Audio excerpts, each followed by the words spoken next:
Nanda Vata Vata ki City Veni Raturala and Radio Bulan Dua Vata, San Francisco. Me Kochi Kenda Vatabai.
Ibula bina turanga kay na maram ni Andra sa doni tungono na dangauna ni wibu marata ki na nonda vata vata na singale wenda inda ngauna mai viti sa tini kandua na kaloko o ti toka na tini kandua na tolu be mama na meniti na boga bina bina kanindaroni sota talen na singa inda indai bina boga lebu na nonda we kinda baki rongo tiko ya ni anda be sai burubura mawi matawi zake ran matani zangi baba kemni na tiko na be bono ni zaka na kena bolau kemni na be to sa ke ngau sala we na ka boga lebu na sema tiko mai na radio Bulan Dua Vata San Francisco and na singa boga rombu kan dai dai na ngau na viti e kabitiko na singa lutu lebu na be bono tale so na be sai burubura mai na tukuka me azo sarmai ke Santa Rosa we na boga lebu na no ni sema tiko mai bina boga lebu mai waga waga mai Canberra bina boga lebu Francisco bina boga lebu na wara rotu mai na boga lebu na boga nui ke mani na kanda kumdoro tiko mai Perth na ra ni bono Australia mai na boga liko mai Darwin mai Mount Isa mai Brisbane ke Queensland bina boga lebu star mai New Zealand di Aotearoa mai Auckland bula bina Stino but ke rato na kanda mai Avondale Naomi Whitman bina boga lebu na sema tiko mai era loma tu mai na kamuni na loma ni tembara mai tonga nanga boka siwi tonga na tini kandua ena bana meniti ena radio Bulan Dua Vata e kauti kenda vata mai go na nonda ngauna ni bororongo kena isema kena nonda vata vata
Katarina Ombulo, Katarina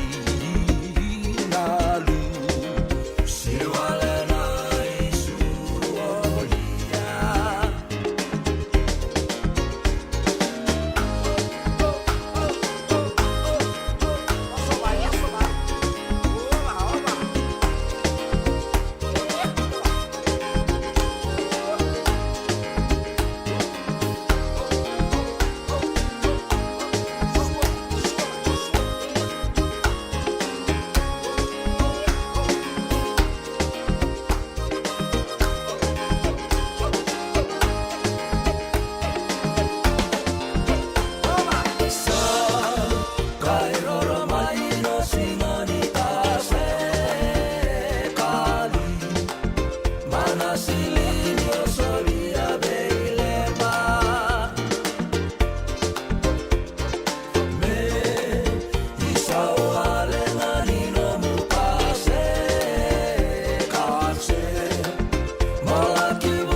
Eli mana silini au salia bei member.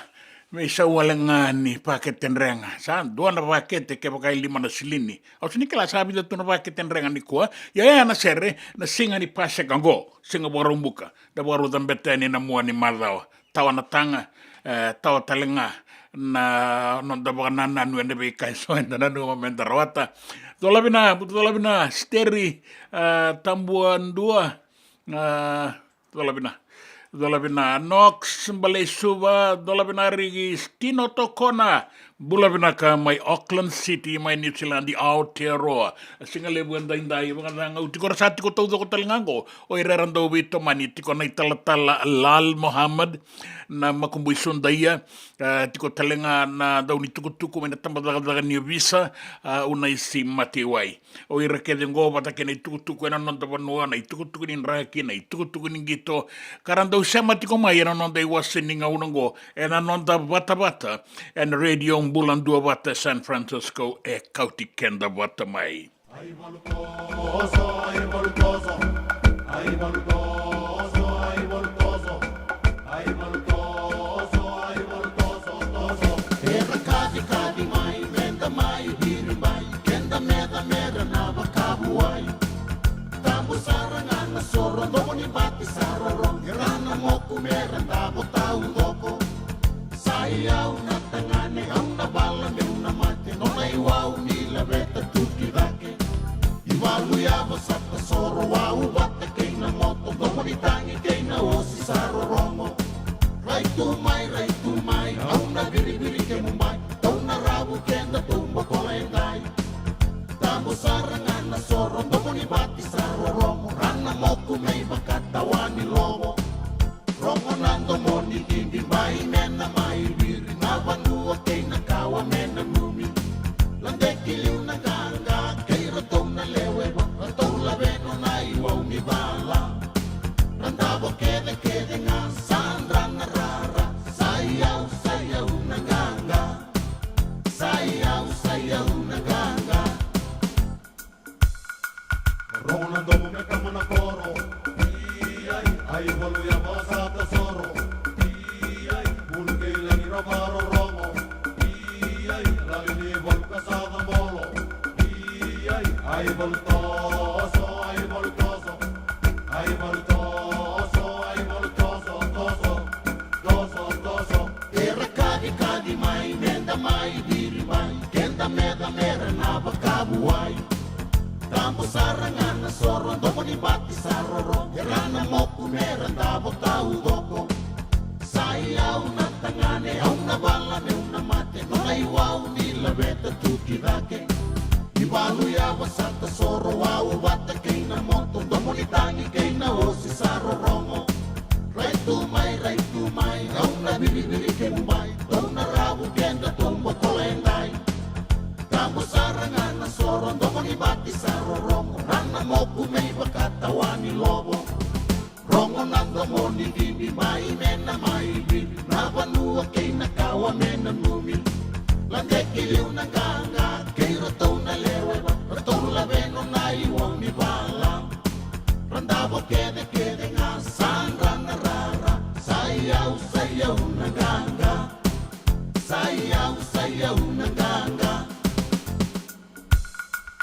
Rongo nando mo me kama na koro ai walu ya wasata soro ai pulke la mirabaro romo ai valimi walu kasada molo ai walu toso ai walu toso ai walu toso ai walu toso toso toso saran roni relenga no reina kisase rava kalolo mataki tuna meda tamu sarangan na soro domo ni mati saroro herana moku meranda tau doko sayau na tangane au na bala me una mate no nai wau mila beta tuki dake damai marau kede tuwa na matani meke rongo nando ngoni bende keina sere sana danga ganga saran ro kede nga mata meke me udu kirara marau na vanua meda sara mai nuka nonda kawa na vanua sambula sole busana taka menda marau taka non ranganga non datoani bala rongonan dende veiwani sara marau nambaki saira nanu dai saki saki dona nu mama tua bula ni non davanu due nalingamu dua due nalingamu dua rongonan domo me kamana koro ai volu ya wasata soro ai pulke la mirabaro romo ai la lini volu kasada molo ai volu toso E senga tena ni kara o rawa na taka waka kekiwa. Ia endona kainda wipu ke ka waka mamanta taka tuna bengaravi o ia ke tuna kenda tō kakana. Leika na dalo na bisikete na reo bata na sunbells e tinimbulu makau. O kenda tōna senga tiko ni nreiva se senga ni waka motoka kandau Dren na tutu beto seaki, erto satu wakarau na Divine Pacific Food Mart mai Sacramento, merto taladeani na nung ni voli.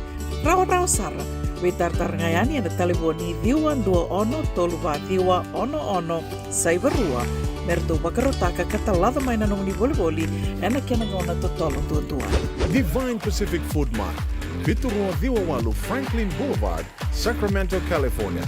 Namba di telefoni Diwan 21 toluva diwa ono saivarua. Erto ngarap talangan kena lewa suburian ni nanomu yaya. Mai na nonderto stoa kena nomu mate ni katumba. Dendram beka nangola ni kibali lo tero buku ni oso pakadadaka. Sendra kendra kita beka na tos nimbula. Ko ni lenga sinu ingawa. Nana maki mai kena programu warotaki. Mai vera tau na New Methodist Christian Fellowship USA. Nongu chisu, nongu banua. Rongo na vima manione na kabini buku lulu bei kemando e California. Vima mani dua na singilewu ni lotu lewu bei kemando e viti. And a radio bulando wata San Francisco. Me kauti kanda wata mai.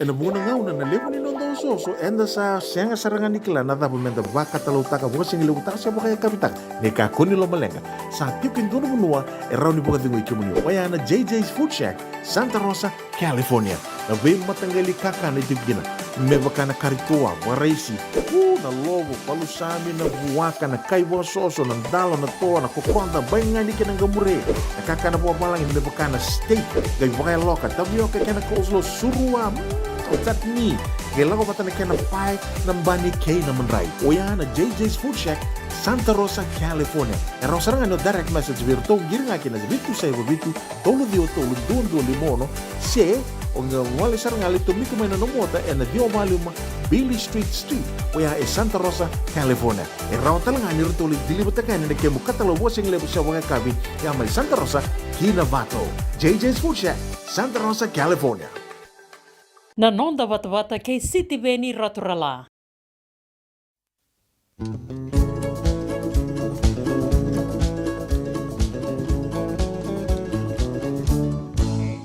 Dosa mai mata sawa, dosa mai mata sawa, kabondoka mai nalawa, inawa.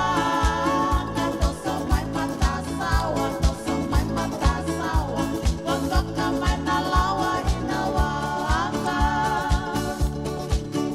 Tomai lele ina tomba sarabude, na chule valolo. Tomai lele ina tomba, mai lele ina tomba sarabude, na chule valolo. Na chule ni hana hana, na chule ni hana hana, corona hara hara, era rindo rindo wa, era rindo mau, na chule ni hana hana, aule aule. Yavi maira huravo, na chule ngaendai meke mato. Yavi maira huravo, na chule ngaendai meke mato, aule. Sangai bala ina wanga, utolu na chule ni na tandola hana hana. Kai bala ina wanga, ra utolu na chule ni hana hana.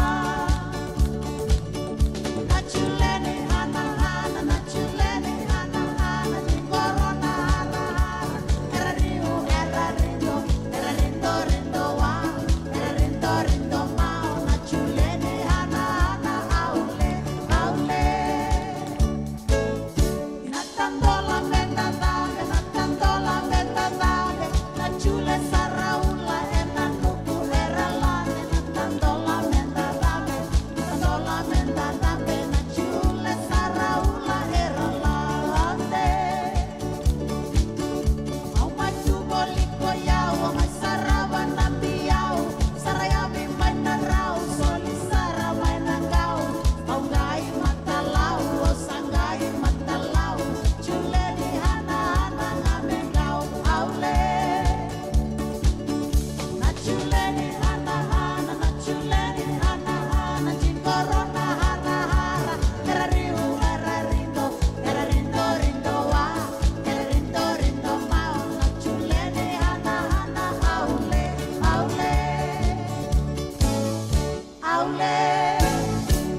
Chile ni hana aule dola vina ya tangani vanua na kurubarua vina valevun jina na varonko tama kingo ngena ngwata ni kuwa hinga levu ni kuwa vina valevun jina na varon balabu dola vina ralulu sailosi ralulu tamaya dola na walevu o steri tambuandua dola vina nox balei suba dola vina stino tokona mayo kalandi mai New Zealandi taisem dola vina totokana na bingwara vise vina bugale mai Saint Raphael by California kaveni tomusa dola vina weka dola vina snikela ngombek ina Howell Road subanga ya na buga vina katunga bula vina kaveni na no ya suriti uti komendo na buga singalebu do na kuro moda na tumbua pa karakara saranga na ngauna kira usa kinta baga kina sangay soba may na kena miti sosoko vinaka.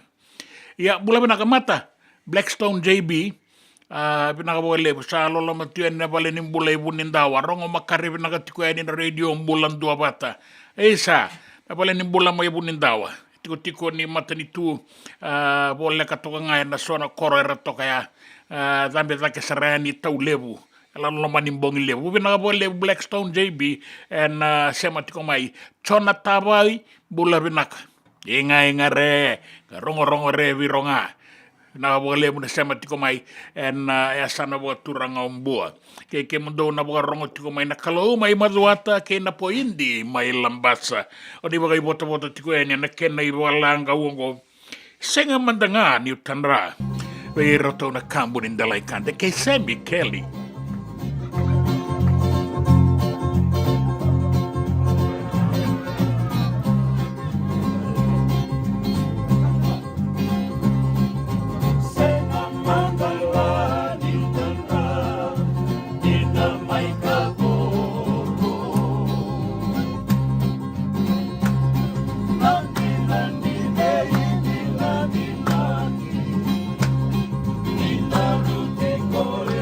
Go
back in doon ng life insurance policy? Nakakil na ito tayo katil kabito ni akostita na 2022 o sagir ta kasarabiri ni tauna. Kami nga ya kinamaga nga ya salah ko mana check. Sangat tali ni pera, sangat sarangan ni pera paling lain. Ini time sarangan mai. So ang kaliwara ka tala tunda wala. Kuwertongko. O saya lo dia ngo kamu bilang. Iyo, o yasar nga na buna, raw sara, sa tiko na pepa se senga, bulo binaka se tobi mate, kambani duan nga ka na soma may na claim na lom ni rosa nga bulu kabana ua kayada na lenga, nisa ang baki rowo tina policy. Text mai kina wasa walu ba dua, tolu walu lima ena kena ituku matai lalai, o ya na wasa walu ba dua, tolu walu lima. Doyan ro bina kana maraman na ita. Do samba di ba kusa-kusa iwe. Yandra na ita. Kita sili katalaw mande na Orange Lounge. Maleka. Gurasan ba di kata-kata binakasar tu nga toboy, simbang bakaw. Gay way dala tu kinambata. Koe serengan gori. Sono ngono santa binakat serengan na kenta kakana. Di na to zoko. Kaya kita sana berata ini bagai singelebu, kita sana gali bagai kabi ngaya ni kena. Na Orange Lounge, katalaw buong singalebu sa buhay kabi, baraw tayo ito buong manggosang gayon totokan na buno ni kana. May namenda to with unity, kanay buong singalebu sa buhay kabi, may bakana buong sekera, na sui, ikatabuteke, roro buong lolo, kay na vida tale. Giraraw mo kila na menu ni singoya, na Orange Lounge, tolo-tolong dua, Orange Street, Santa Rosa. And dua tala na tamang ni Divine Group of Companies. Dola na wala kaloka na mataka, kina wala kaloka anambongi moniti kina singatambo na Orange Lounge. Tolo-tolo dua, Orange Street, Santa Rosa. Dendram beka nang wala ni kibal ni lote na puko ni oso-oso pakadadaka. Sendrak-ndrak kita beka na itos-tos nimbula, kuwa ni lenga sinuingaw-gawa. Nana magi-mai kina programo waro taki. Mai vera tau na New Methodist Christian Fellowship USA. Nongu chisu, nongu banua. Roge na bima manione na kabini bugu lulu be Kemando e California. Bima mani dua na singilewu ni lotu lewu be Kemando e Viti. And a radio bulan dua wata San Francisco. Me kauti kanta wata mai. Nanonda wata-wata, kay sitiweni raturala.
Lele pani au le. Bula vina kau miau bulare. Miau bulare chuana tawai. Rongo re nga inga re vironga. Na radio bulan dua wata. Mai nambo walu mai mbua. And a coconut point. Rongo talitunga mene singa lebu enda ni bula vinak. Yep. Suriti kenda menda boro rongo manda viena italatala lal Muhammad nama kumbui sundai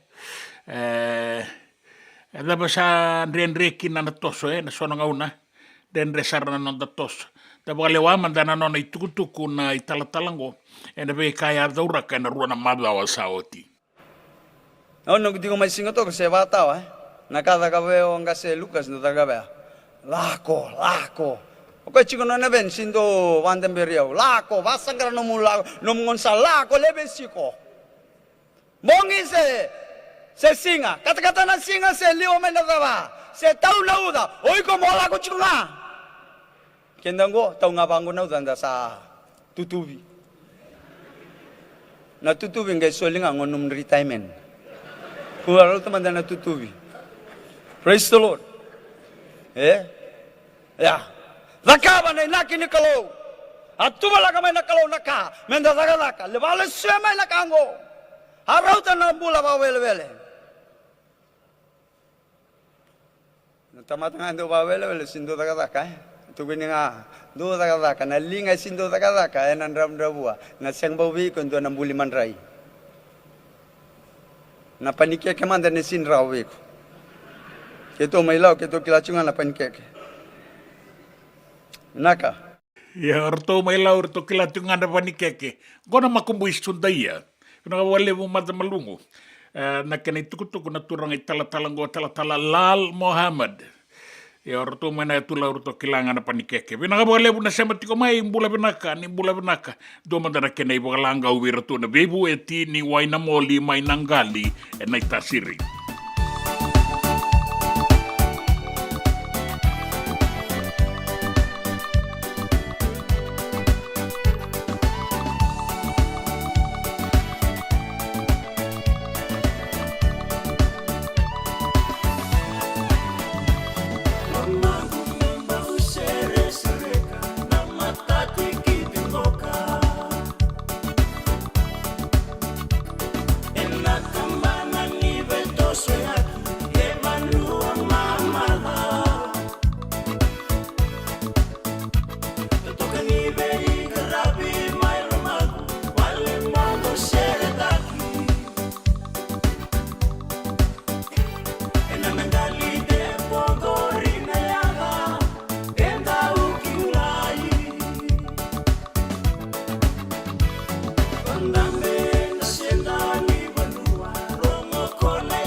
enda sa sianga sarangan iklan na dapat menda baka talau taka buka singi lu taka siapa kaya kapitak neka koni lo malenga sa tipin dono menua erau ni buka tingu ikumuni wayana JJ's Food Shack Santa Rosa California na be matangali kaka na jugina mebakana karitoa waraisi na logo palusami na buwaka na kaiwa soso na dalo na toa na kokonda bainga ni kena gamure na kaka na buwa malang mebakana steak gai buka loka tabio kena coleslaw surua tatni gela ko patana kena pai nambani kay na manray oya na JJ's Food Shack Santa Rosa California era sarang ano direct message virtual giringa kina bitu sai bitu tolo dio tolo dondo limono se onga wale sarang ali to miku mena no mota ena dio maluma Billy Street oya e Santa Rosa California era talang ani rutuli dilibata kan ne kemu katalo washing lebu sa wanga kabi ya mai Santa Rosa Kinabato JJ's Food Shack Santa Rosa California. Me volia back in dono life insurance policy? Laka kira ni tutana katil kabitu ni akostita na 2022 o sangir taka sarabiri ni tauna. Kabi nga ya kira maga nga ya sala ko mana check. Sengat tali ni pera, sengat sarangan ni pera paling lain. In time sarangan mai. So dan kali warga tera tunda warga. Kubertungko. Kau sahara ko dengo kamu binasa. Iyo. O yasar ngana buna, e rau sara, sa tiko na pepa se senga, bula binaka se tobi mate, kambani duan nga kana soma mena claim na lom ni rosa nga bulu kavana ua keada na lenga, nisa e ambaki roa tina policy. Text mai kina wasa walu walu dua tolu tolu walu lima and I kena I tuku tuku matai lalai. Hoia na wasa walu walu dua tolu tolu walu lima. Doyan Robina kana marama naita. Do samba di ba kusa iwe. Yandra naita. Kita sili katalau mande na Orange Lounge. Maleka. Kursan badi kata-kata pinagasar tunga toboy sembang bakau. Gai wai dala tu kinambat. Koe serengan kori. Sono ngona santa pinakat serengan na kenta kakana. Dina to zoko. Keba kitu sana berata ini bagai singelebu. Kitu sana gali bagai kabi ngaya di kena. Na Orange Lounge, katalau baga singelebu se baga kabi, e baro te tu baga mango sangai to toka na bono ni kana. Mai na menta to ide ni ki, kena baga singelebu se baga kabi me bakana baga sekera. Na sui, ike te muteke roro baga lolo keina vida tale. Gira ramo klana menu ni singoya. Na Orange Lounge, tolo dua Orange Street, Santa Rosa. En dua tala na tamani vingarabi ni Divine Group of Companies. Dola mena wala kaloka na mataka, kina wala kaloka anambongi moniti kina singatambo. Na Orange Lounge, tolo dua Orange Street, Santa Rosa. Binaka bakalevo nandau sema tikumai. Binaka bakalevo nandau aseti ko nanda to vata na Radio Mbulando vata San Francisco. Mekoti kenda vata mai. And the sabo like sarnia dawayani na walu sangabulo na undolo na kende wili ni matabu vale na Radio Mbulando vata. Ia e wili sar me vakatoto vata taki kina kende wili na ngwane toke and ove sai pura. Do na like, do na share. Subscribe talaga Mike na Radio Mbulando Vata and na YouTube. Radio Mbulando Vata San Francisco, Mekoti Kenda Vatamai.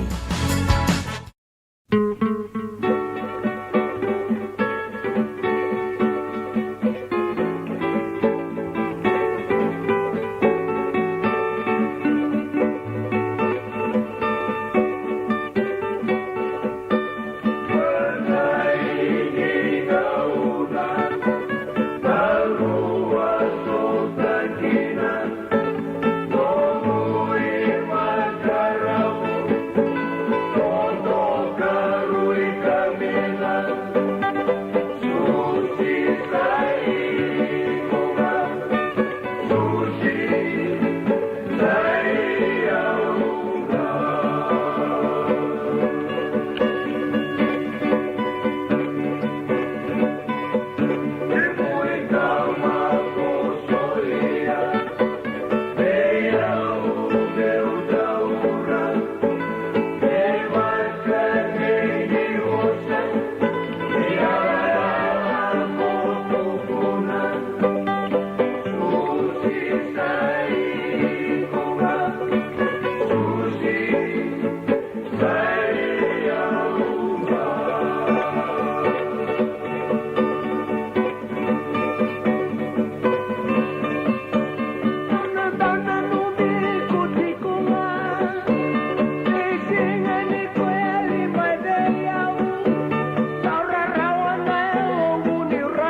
Tau we mano ke ro tapa rai tembe. Tuana sere apu kata kai nanga una yang basika mai kina. Susi saiko sayaunga. Bula bina ka Lesi Wong. Bula bina ka Andy. Naka buka lebu na bisure te kai tuku mai na maramango ko endo utiko ngango na budang na tembara. Tonga. Kai tuku mo ko ni bula bina ka ratu. Da rumbi saratu ngango dua na mata kananggalu bagai tamera isa. Iyo sabi na kanta sama rongot ba. Kero ni ngay yang paisama ibunak. Inakabukalebo. Kalungatan na galu. Saan ikilang galu tapa. Si barumada si pedeli lendua. Pinakabukalebo. Iyo dua tiko na nomoni ibu kabina pinaka indai. Station ini obi sa samambula. Iyo nanumasar na ngauna kemani. Yan dua na ngauna bere-bere saat ko sarang ko may serene usabo ka binabinako lolo matuyani bukan ini binakatalitunga ni pedeli lendua saat ko may Sydney nangaw na matangon ngo na may samang bulan itiko ni obisa Junior Ralada dola binamaseki ngonga in raimba na boha kalungata na bingwarabi nabalebun jinatangan ni Banua serian momo itararigi na dola na ilolo may diri kotea na wali ko kay tailebu ai awa tailebu ni singa pinakabukalebo para masanggali tale arayandra ngonga ibu ni tongoloa saloloma ni na bubale ni samunda kuitonga gerto ni tauge ni kale kabe ni tomuse wiknabukalebo eka nakabukalebo rongoda tiko na nonguseki na nomua bibotaima ya nanole guseki o sio nengalida ngoe na Howell Road Smith Lane suba pinakabukalebo bata kay emosi na sautamata dola binarigi ule dola bina batubu dola bina lola matuati maybe say sari ko paragas nimbula bina kana kanta na bukarorongo tiko may ula rokolanga dola bina maseki mena abu langin raimba na bosa rongo binakatiko yan ni na bingarabi binakabole buna loma ni Banua waisaya bushanti bularetau sama tiko yan ningo kasar ngau kilanin do na ponongo tiko ngakin na turang ngo may tabi uni ibe o ina anu na wi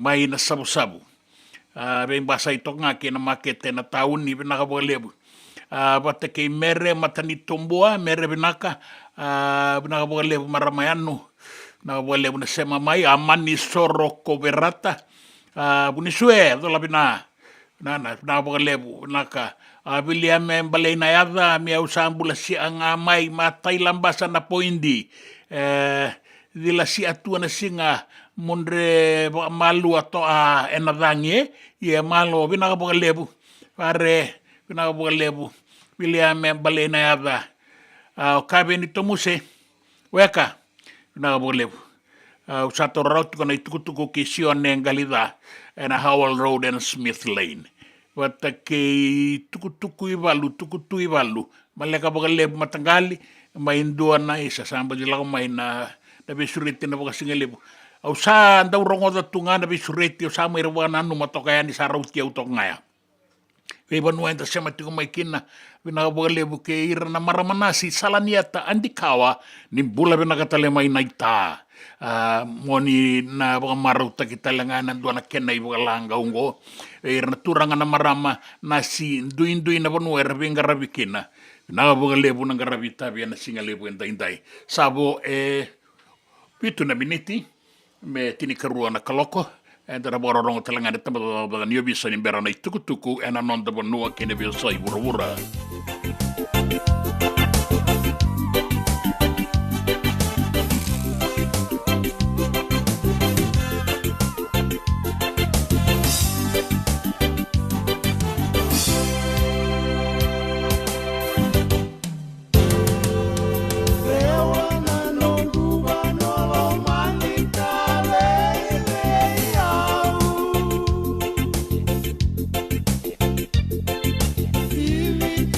Can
Ya, nalasa maindra kena ya, virtun kena matasere, ke mana sabatuloka.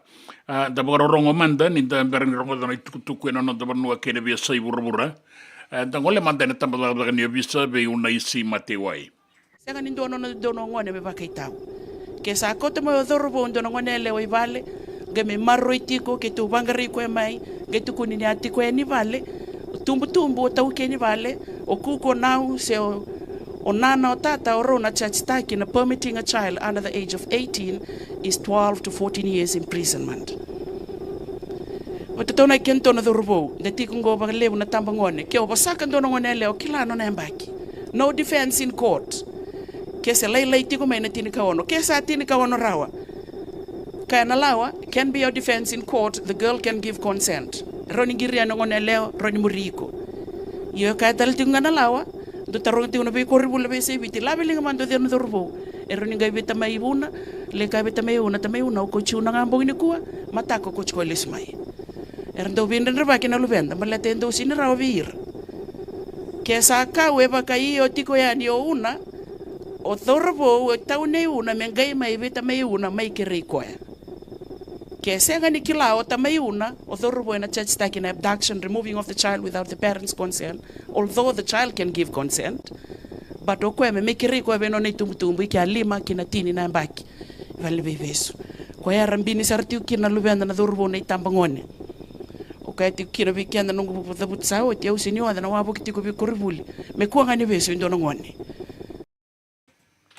Yo, dari da toka na itabie na ibu kasalango ke bakau sabi na kata manrongande ke nandua na ngonela da buti ngo una o la ko vita mai una lai keri una vitalia ke sabo kan donia una oi como na la ko vita mai una ai dua tarongia pada ke sambe se una au sang-sangan kila au na tarong ir total manda na visa se kan rosala ko ngai ni kita mai una Pinaka lebu una matiwai na singa lebu endai na nonda ngaunango di pukarorongo na nonda vata sa tini karuana kaloko.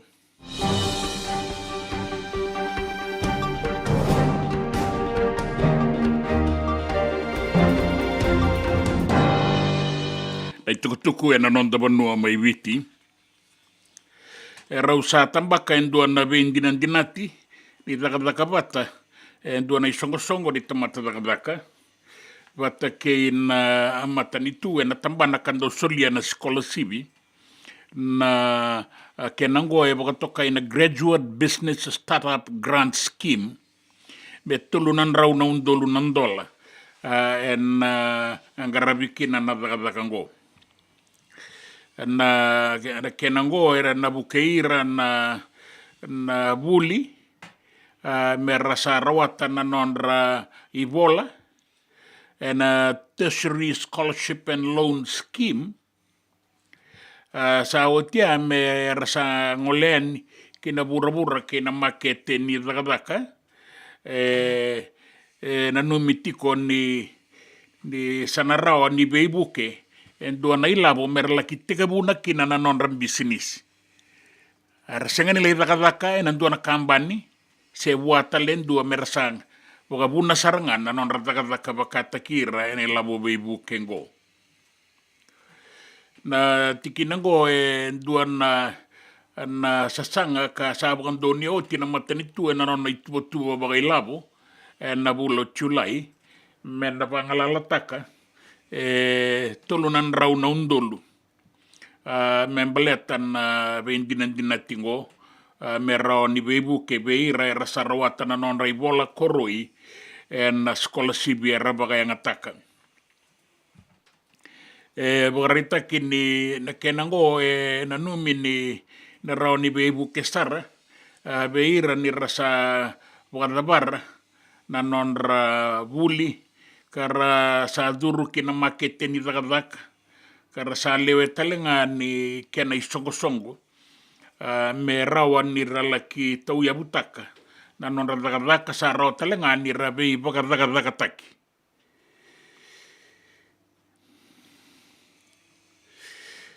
esa kere na minister ni bela ko yaki ro Filipe tu istawau ke beira na itauke ni be kambani ni wanga me rean raba pagabinaka na non rabito so e kina lewe ni panua de sa kune bunga na I bungan dinan de sarar turindo buka bondo ki sibia na pasindia e na wanga sa sibia na wili ni pasindia ndondo no merabondo e na wanga e rabe soko e ki e na non da be tu anu anu mai viti e kaya na minista Ro Filipe Tuisawau ne sayan rabiti ko na tikinango kasasolietiko e nendo na ibogaro veira na itau keni wanga me rean raba matua na tikinango baleta ni lebu talangana kunru saya do tiko e ni bua e na noranda uboga bondo sibia na be wanga iso era be usa tiko mai na nonda via tu anu ka bukan bauti ni indondono me kila na tambana ngaraba na soko na tikinango na Maritime Safety Authority of Fiji sa na MSF ka ngaraba tiko choeli rawaki e nangaunango ka bukarita ka mo rawaki na iliu ni MSF ni erto sa yan rabatiko na tikinango ka ratu na bangangatotaka na kenalawa me kakua na bakabondo sibia e wanga kinangito sa tambaki ando na ibola sa tikabu bolita kitiko e nangaunango me baleta na itikabu ni timin ni nrua o koe sa tipukaitabitiko e nangaunango e na Super Rugby Pacific na tukutukungo biu baga ibola kasabola iki na indua na kena italanoa ni nrua kaya dana the rise of the nrua na dhanradhake ni nrua na nomini na ibolango na lebusara na talitak sangatalangani kila kaungai rongoda talengana nrua se tikabu na kena bakasama na rua sangabulu kalima na embaki saoti sanganingai tikabu nga loma ni rua tolu na embaki saoti enda saraba ni sangito tiko kinango New Zealand di Australia bata ke ibiti bagarita ke mai ni lebu na andabuke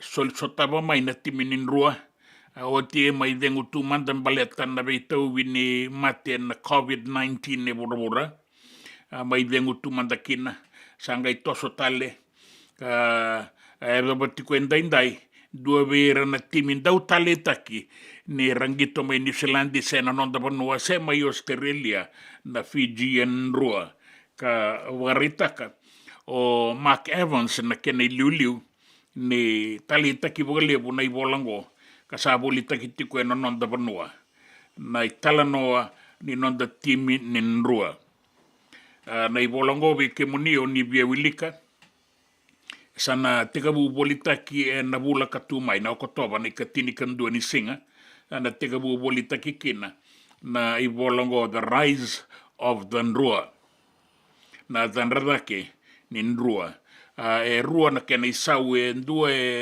na kena isau e bagaritaki mai ni tokanga e na tolu sangabulu kalima na ndola ya na paperback ako e kasenga ni kaukawasara na wangana ya na kena kandua e 5 sangabulu na ndola dua na ibola ungo ko e kaukawatoka na wangana kero ni bagayangataki e na nonda banua beire rabina kata merabolia e bagaritaki mai ni sa via lutu bagaleila na isau ni aya ke na isau ni mbula mai mereke na ngaunango waritaki mai na tikinango baleta ni dua na iulutanga e be talano ataki bagalebu tikongo e mereke na isau ni aya na inflation na kena be tumbutumburi ani kidake na isau ni aya na be sitoa abakaki na be bonua ni boli sa senga ni be rau ke na be ka enda kila ni enda rawat na isau ni kakana na isau ni waiwai na isau ni sulu na isau ni be ka ke nga nganita na nondambula na be singa mai mereke sa tu saredake na ke na isau ia sanga ilutu sombuti ko mai ba maluango ia na senganga ni leveiki na son na ngada ni bengarabi ni matanitu beraw ni baka taung deitaka na bula baka ilabo veira na leo ni banua mai mereke kina tukutukunin raki na raki na nonda banua me ada banambong ile wenda indai baka rita ki mai ni o koe batanga na kena itubaki na singa na noa ni na liwa kotonga na toka lau deba na mbula na sona ngauna katatamba na be ngauna tale so ndraki ka sembera mai na senga ni besau na taubanga una nauda be ado bona bongi lebu indai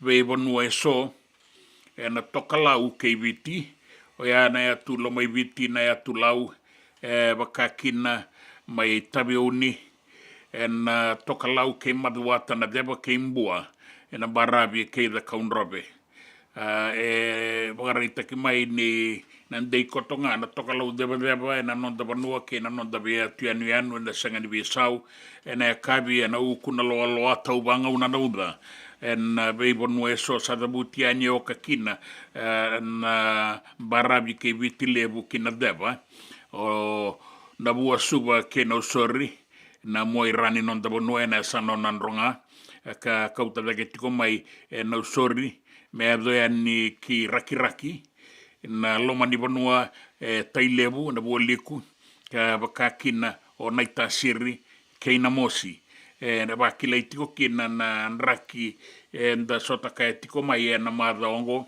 na taubanga una nauda na kabi se ua na wasa mbula sara toka na toka lau deba na sona ngauna na sanga ni besau na ituba kinin raki indai me adoba na singa ni mataka gori ke munina turanga ke na marama na itukutuku nin raki na itukutuku nin gito na itukutuku na nonda banua ke na besa i burubura Na nonda bata kay City Beni Raturla.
Devolia back in donongu life insurance policy? Laka kira ni tutana katil kabitu ni okostita na 2022 o sangir taka sarabiri ni tauna Kami ngaya kena mata ngaya salah ko mana check. Sengat tali ni biara, sengat sarangan ni biara balilai. In time sarangan mai. So dan kali wala ka tala tunda wala. Kuwer tunggo. Au saya lo dengo kamu bilang. Iyo, o yasar nga na buna, rau sara, sa tiko na pepa se senga, bula binaka se tobi mate, kambani duan nga kana soma may na claim na lom ni rosa nga bulu kavana ua keada na lenga, nisa ambaki rowo tina policy. Text mai kina wasa walu van dua, tolu walu lima ena kena tuku matai lalai. O ya na wasa walu van dua, tolu walu lima. Doyan Robina ka naman raman na ita. Do samba di ba kusa iwe? Yandra na ita. Kita sili katalaw Monday na Orange Lounge. Maleka. Gorsan ba di kata-kata pinagasar tu nga toboy, simpang bakaw. Gay way dala tu kinambat. Koe serangan gori. Sono ngono santa pinakat serangan na kenta kakana. Di na to zoko. Kaya kita sana berata ini bagai singelebu, kita sana gali bagai kabin ngaya ni kena. Na Orange Lounge, katalaw baga singelebu siya baga kabi, baraw tayo ito baga manggosang gayon totokan na buno ni kana. May namenda to with unity, kena baga singelebu siya baga kabi, may baka na baga sekera, na sui, ikatabu teke, roro baga lolo, kaya na vida tale. Giraraw mo kila na menu ni singoya, na Orange Lounge, tolo-tolong dua, Orange Street, Santa Rosa.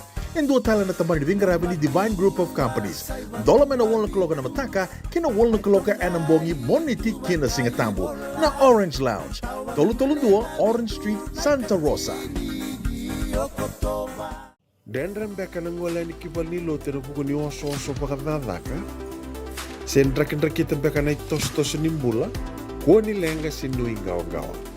Nana magi mai kina programo waro taki. Mai vera tau na New Methodist Christian Fellowship USA. Nongu chisu, nongu banua. Rungo vina vima manione na kabini bugu lulu bei kemundo e California. Vima mani dua na singilevu ni lotu levu bei kemundo e viti. And a radio bulando vata San Francisco. Me kauti kanda vata mai.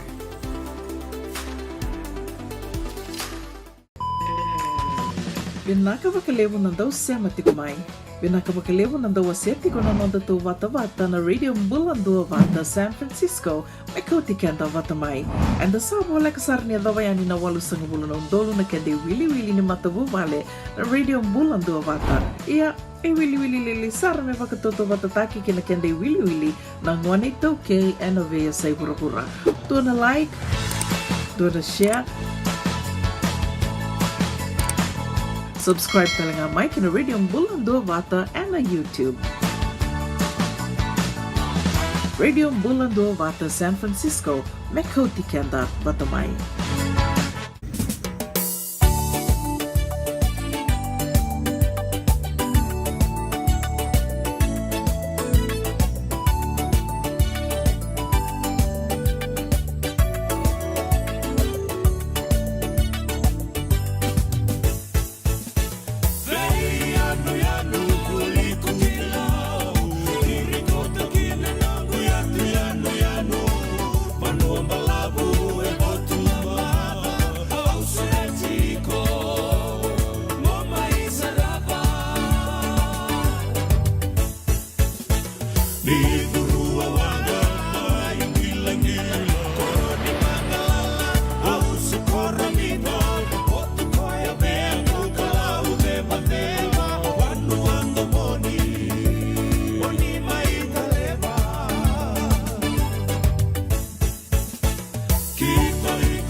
Pula vinaka ilai tia tamaimbeka. Pula vinaka tori katinai. Sombo na wekanda ngome na ya tukuka. Vinaka vugalevu na sema mai. Pula vinaka ya kabitiko ni singa lotulevu ngo na ya tukuka. Iyo vinaka vugalevu pakatalenga kineke. Santa Rosa sa sivitoko ngo na 5 na ruasanga bulu karua na minitia. Na ngauna eke. Vinaka vugalevu. Vinaka vugalevu torika. Andi merendani ratu maitabuki dola seki. E barorongo tiko ya ningo California. Pena kana bara bitok ngago. Tabuka vina tiko ya nikina. O Roni ratabola. Dola vina maseki. Pena bakalebun jina na pingu Arabi. Abi melekin rau. Dola vina rigito maya. Na bakalebu. O wana nanu tiko nga ena kanangalu roto da kabotiko ngo. Maitonga batake lesi. Usinikila eron ni duana kai basika kina se do sakana nga mai keri ki mami samai mama weke sibi na tini karua na ruasa ngabul karua na miniti na ngau na mai viti na ngau na ke sibi tungo na 5 na ruasa ngabul karua vei mama na miniti.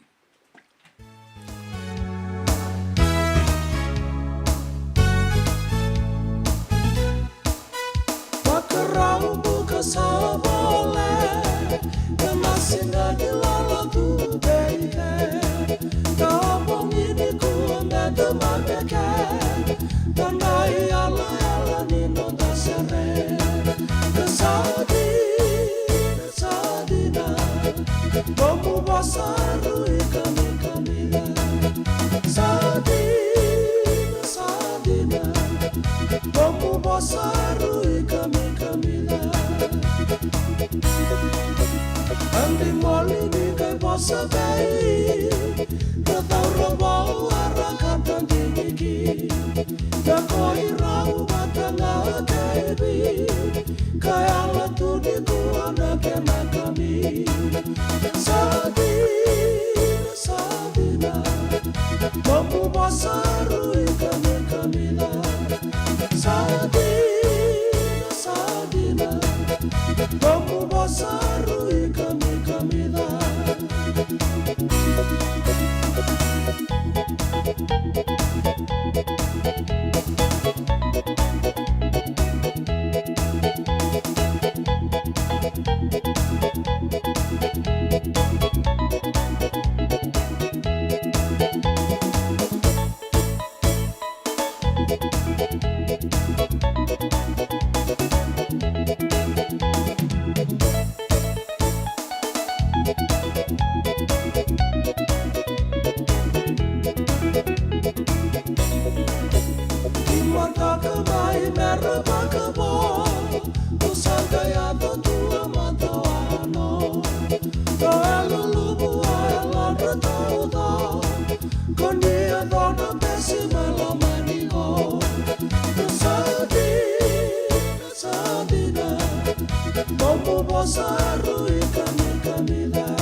Tukuna o nai talatala Lal Muhammad na makumbui sundaya ne pinakatiko na bingarabi ya bagaibei ke pakain darawan ni ibu kita bagalailai me rawan indeitiko na non dei laulako e na we kain dangarava. Nei talatala Lal Muhammad. The lost. Kenda na ibagatawa, ang gosa, tal may weekenda. Lestel may na boss ni kalong ketuko na banggo chisu. Kendo na ibagatawa nga. Laiba manda na diwa sang mulka diwa, laibang karamay nandua. Saya alichi. Elebu tu nandua chigungo. Abalit kenda via kaulo tu chigo pertania ke na bonotan taleso. Ebina kangor. O ko manda nga menda lang ngainan itu ni bangori na wekanda sinrao chigo. Amale kanan renre. Sinrao na ko chigo. Sinrao chunga. Yeah, na lost image in our church today. We are not going out, my friends. Then we cry, salele man ito, ramgo, wili. Our census has gone down, the Methodist Church. May bida 200,000. Ngono kila chuga 200,000. Angge lutu chungmai. Angge bidang ko 192,000. Tamani. Ala ko ibe. Kaya bangangan doon na sir ni walele mo anggo na ibakatara more than no. Sin more than no. More than no. Gebagab. Si Piera, sesetu. Abuna Wesley indo na ruana abula south. Angge buna uchu angka. Lalab na serle bungo na bakatawara modeno na si Piera. Seseno nge tu da gendo senga taltala. Ora si Piera modeno na bakatawa sesetu. Sakandi na be kaya Asesenga na bakatawa sa modero na si. Dabi sotang manangani serengo. Amen. Iyo. Ramoja na sipi rasesya na ibatawa. O ya mesana visa unangangani sereabi na ngabolebu. Reverend Lal Muhammad and a single lebu ni kuwa and radio mbulan dua bata St. Francisco ni kauti kenda bata mai. Mula vinaka Joe Sorona Mata mula maleka bawa rongo tuku ya ningo laudwala USP bata kia pimele kinrau dwala vinarigi tamaya eroni ratabola zola bina maseki batake andi merendani ratu mai tabuki wororongo saratungani toka ngango California.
soso enda sa senga sarangan ikila na dabu menda baka talau taka buka singi lebu taka siapa kaya kapitang neka kuni lo malenga sa tipin dono menua erau ni buka tingu ikimuni wayana JJ's Food Shack Santa Rosa California na be matanggali kaka na tipgina mebaka na karitua waraisi na lobo palusami na buwaka na kaiwa soso na dalo na toa na kokonda bayangani ka ng gamure na kaka na buwa malang mebaka na steak gay baka loka tabi okay ka na kauslo surua Otat ni, kailan ko pata na kaya na pie ng bani kay naman rai. O yan na JJ's Food Shack, Santa Rosa, California. E rosa nga no direct message virto, giri nga kina vitu sa iba vitu, tolo dio tolo duon limono, se, o nga wali sarang nga lito miko may nanomota, e na dio maluma Billy Street, o yan e Santa Rosa, California. E raw talaga ni rito ulit dilibot na kaya na kaya mo katalawa sing lebo siya mga kabi, yan may Santa Rosa, Kinabato.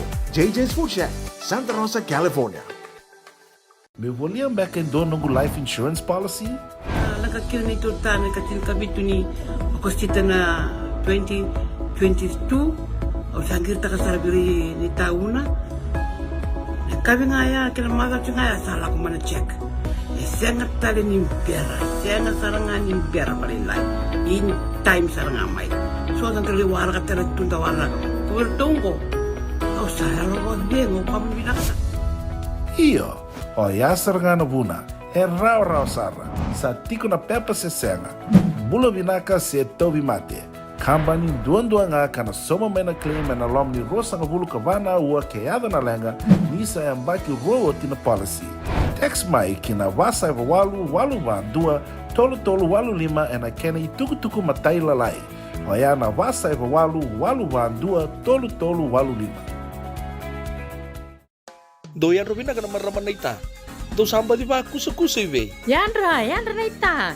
Kita sili katalaw mande na Orange Lounge. Maleka. Warasan ba di kata-kata pinagasarto nga toboy, simpambakaw. Ngay way dala tu kinambata. Koe serangan kori. Sono ngona santa pinakat serangan na kenta kakana. Di na to zoko. Kaya kito sa berata ni baga singilebu, kito sa nagali baga kabi ngaya ni kina. Na Orange Lounge, katalaw baga singilebu siya baga kabi, e baraw tayo ito baga manggosang gayon totokan na buno ni kana. May namenda to ito niti, kanay baga singilebu siya baga kabi, may baka na baga sakera, na sui, ikatabuteke, roro baga lolo, kaya na vida tale. Giraraw mo kila na menu ni singoya, na Orange Lounge, tolo-tolong dua, Orange Street, Santa Rosa. And dua tala na tamang ni Garabi ni Divine Group of Companies. Dola may nawal na kaloka na mataka, kinawal na kaloka anambongi moniti kina singatambo na Orange Lounge. Tolo-tolo dua, Orange Street, Santa Rosa. Nanonda bata-bata, kay City Veni Raturla.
rolangi kaina utosola den tangi rongota enduana sere buloya senda ulanga ti saratu ena tini kadiwa ona sanga bulu tini kadiwa bitu sanga bulu bagdata ya nen tangi rongota talengo sandu tani talena kena rorongo la betada kena no da rorongo en radio bulan dua bata San Francisco e kau tikenta bata mai bula benaka jo sorona mata bula maleka rorongo tikungango en itiko ni be bukarauta ki alaudala na USP.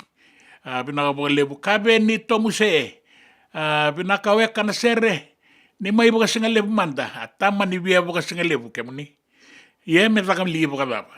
Ni satu saranggo rin may keri. Kau tu saranggo ke. Ita sabo ka pinaka nga ninta sambo sa matiraw to ko sambo mamauto ko ya. Ninta rongo to nga na kinital no saraw ti kay mami buka pinaka.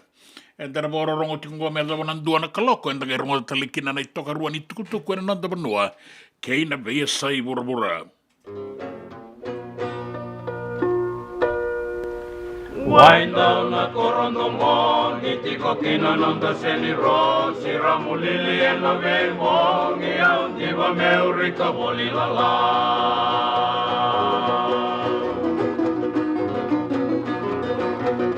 Sitara la la la, sitara la la la, rukuna meliana romo, aunque me sombo meu munu la la.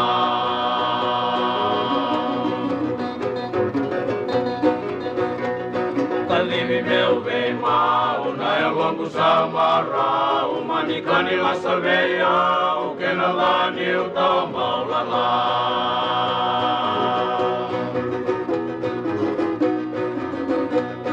Sitara la la la, sitara la la la, rukuna meliana romo, aunque me sombo meu munu la la.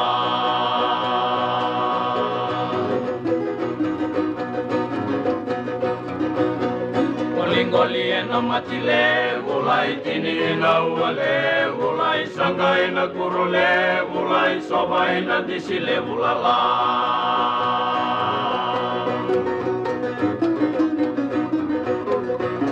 Sitara la la la, sitara la la la, rukuna meliana romo, aunque sombo meu munu la la.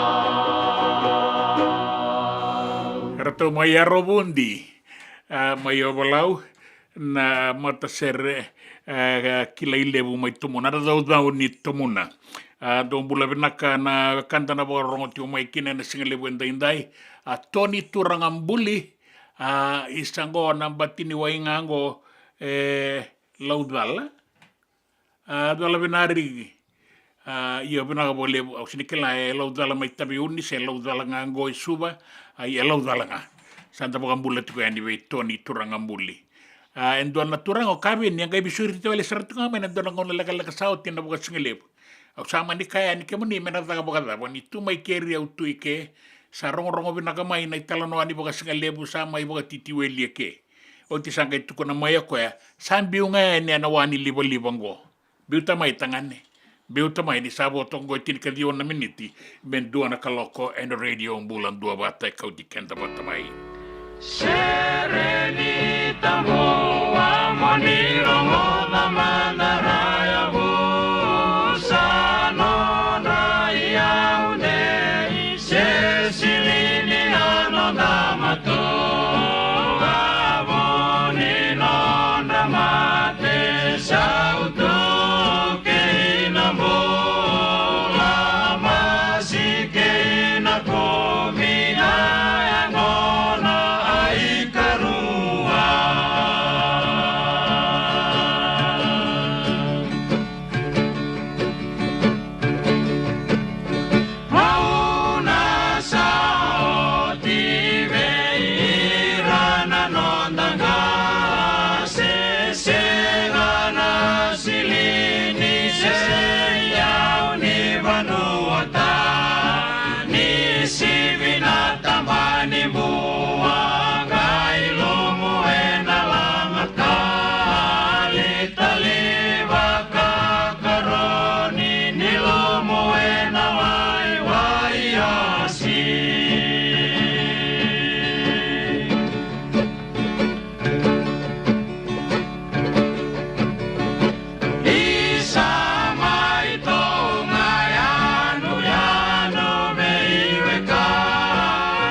sala divina ai valu seme mokuna tama tange avuto na koro kame ado me waidala.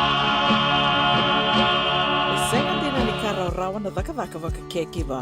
Ia endona kainda wipu ke kawaka mamanta taka tuna bengaravi o ia ke tuna kenda tō kakana.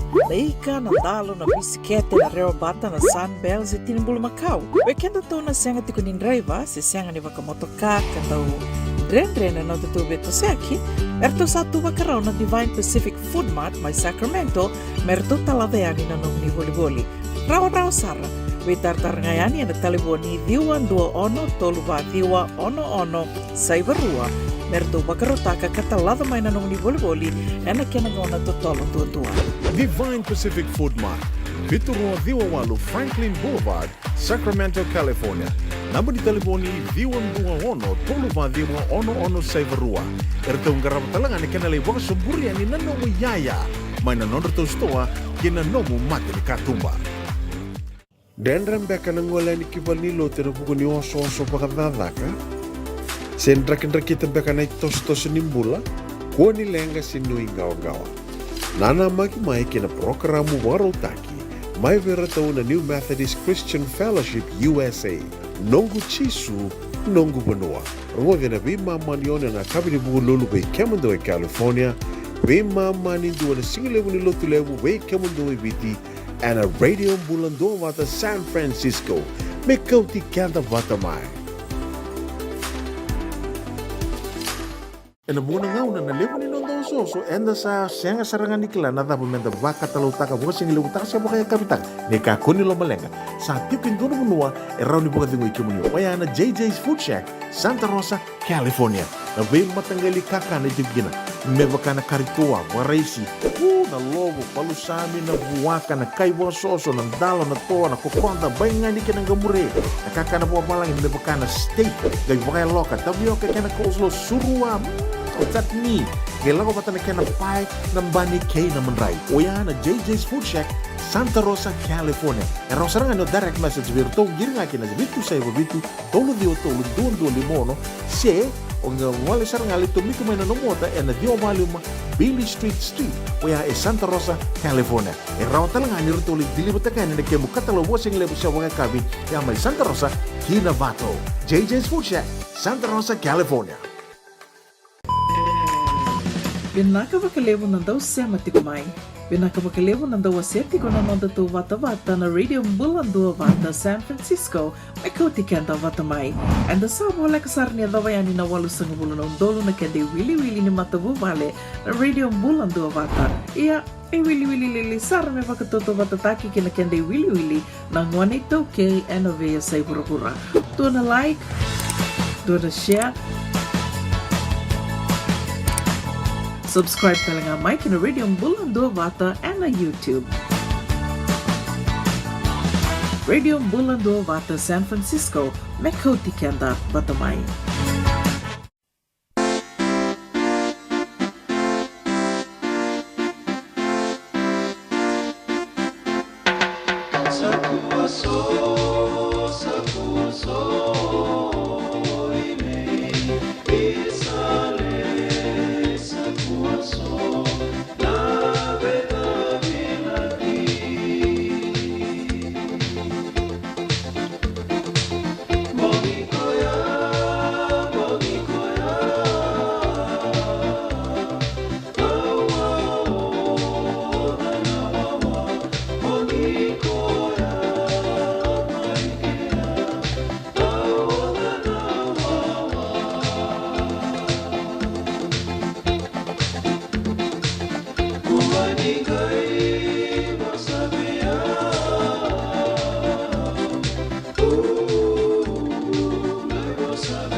Reto na daw vengarabi mai na sova na tambadaga ni visa sa kuaso na beida bilaki kabeni ion dinasar na tikeno ni borita kamai ndo na serre abo tangita ke meni sembero ke na ndangai rongo do tia reto wala ngata na rube bula ka rongo di tiu kina na domo inga sini buli boga dengu ilai kuli endo ka mata talenga na palimedi turanga ni naita sirri na no na mata serre ngo mai na korobo kumbula mai bua na rube bula na serre ni tambua dinasar na nomo ni na numa ke na kaki mami na numa so ni sa elitiko so na italo no vina ka tu na serre ka radau serre ta ki tu eliu tu ne tu mo ka ben sa lebu ngana serre ni vendomoni sa la tu na ngau ngo endina na lebu na serre vendomoni ke rawan ni ki mami ndau bau garorongo wi ke moni na lewe ni bonu na ndau garorongo ki mami na rawa ni kila na matangali serre ke na ibu katangi oni talita ka moni rongoda abinaga boga lebu sabada mana bosing lebu yo abinaga boga lebu di riawa arna ragai abinaga boga lebu na bengarabi ke emosi na sauta mata to la benando ngo ba sabo itin na miniti mendua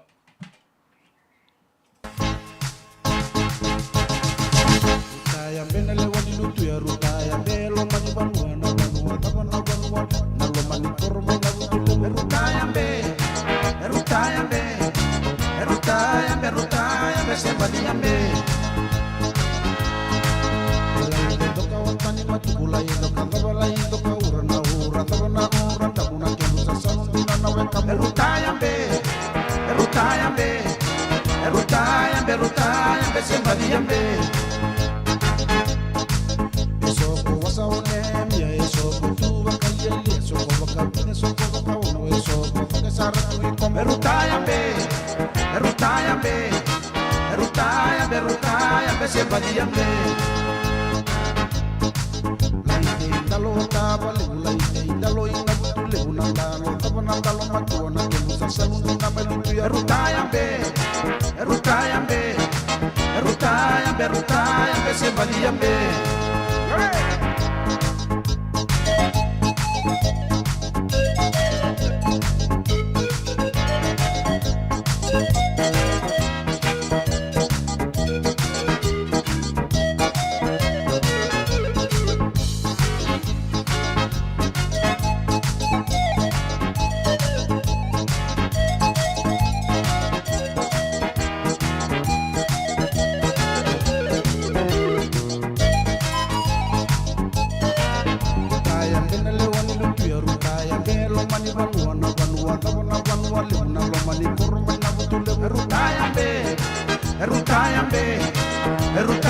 Rutaya be sembadi ambe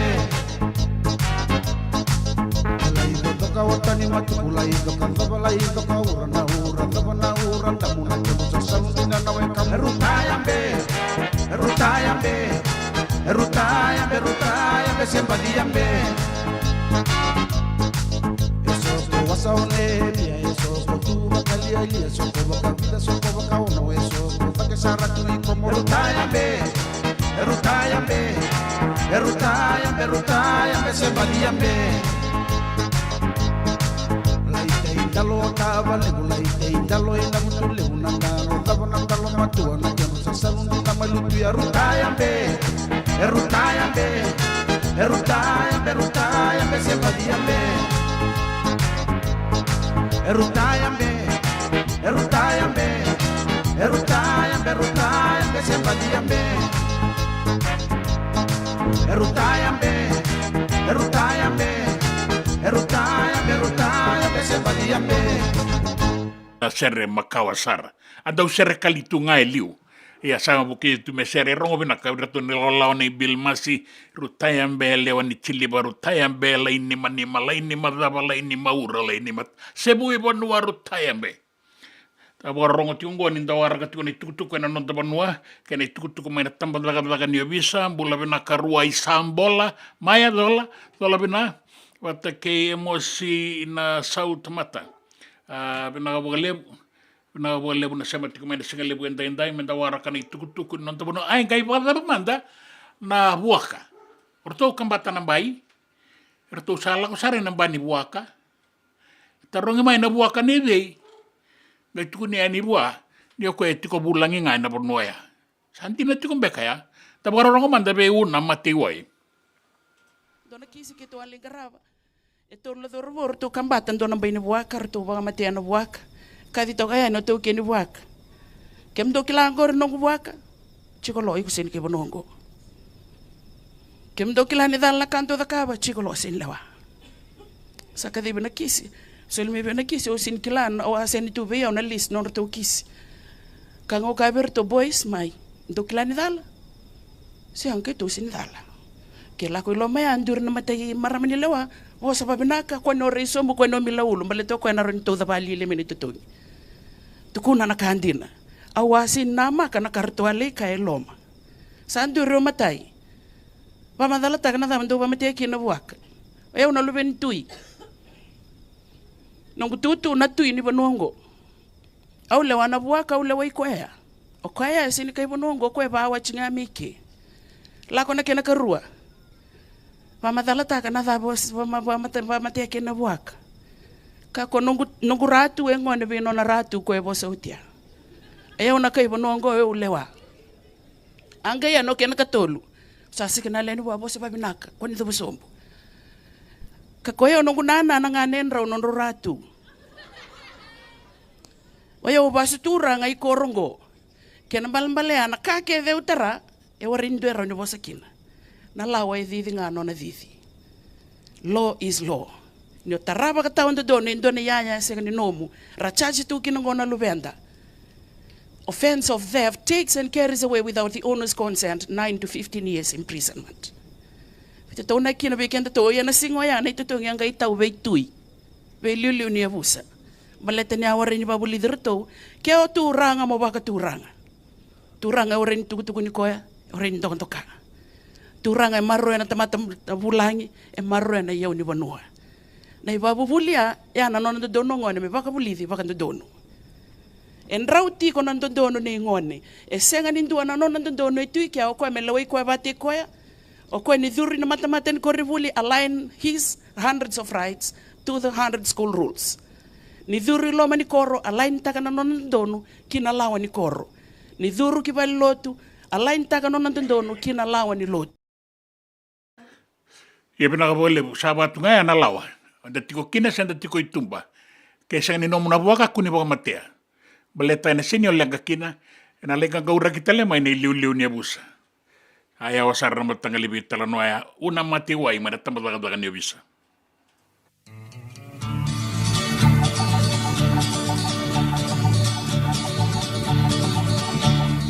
Isa balan mai nano usere kale eu baurongoli nando moni wakanana tu nanu marawali kami tu kau dia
Samdo anak loko.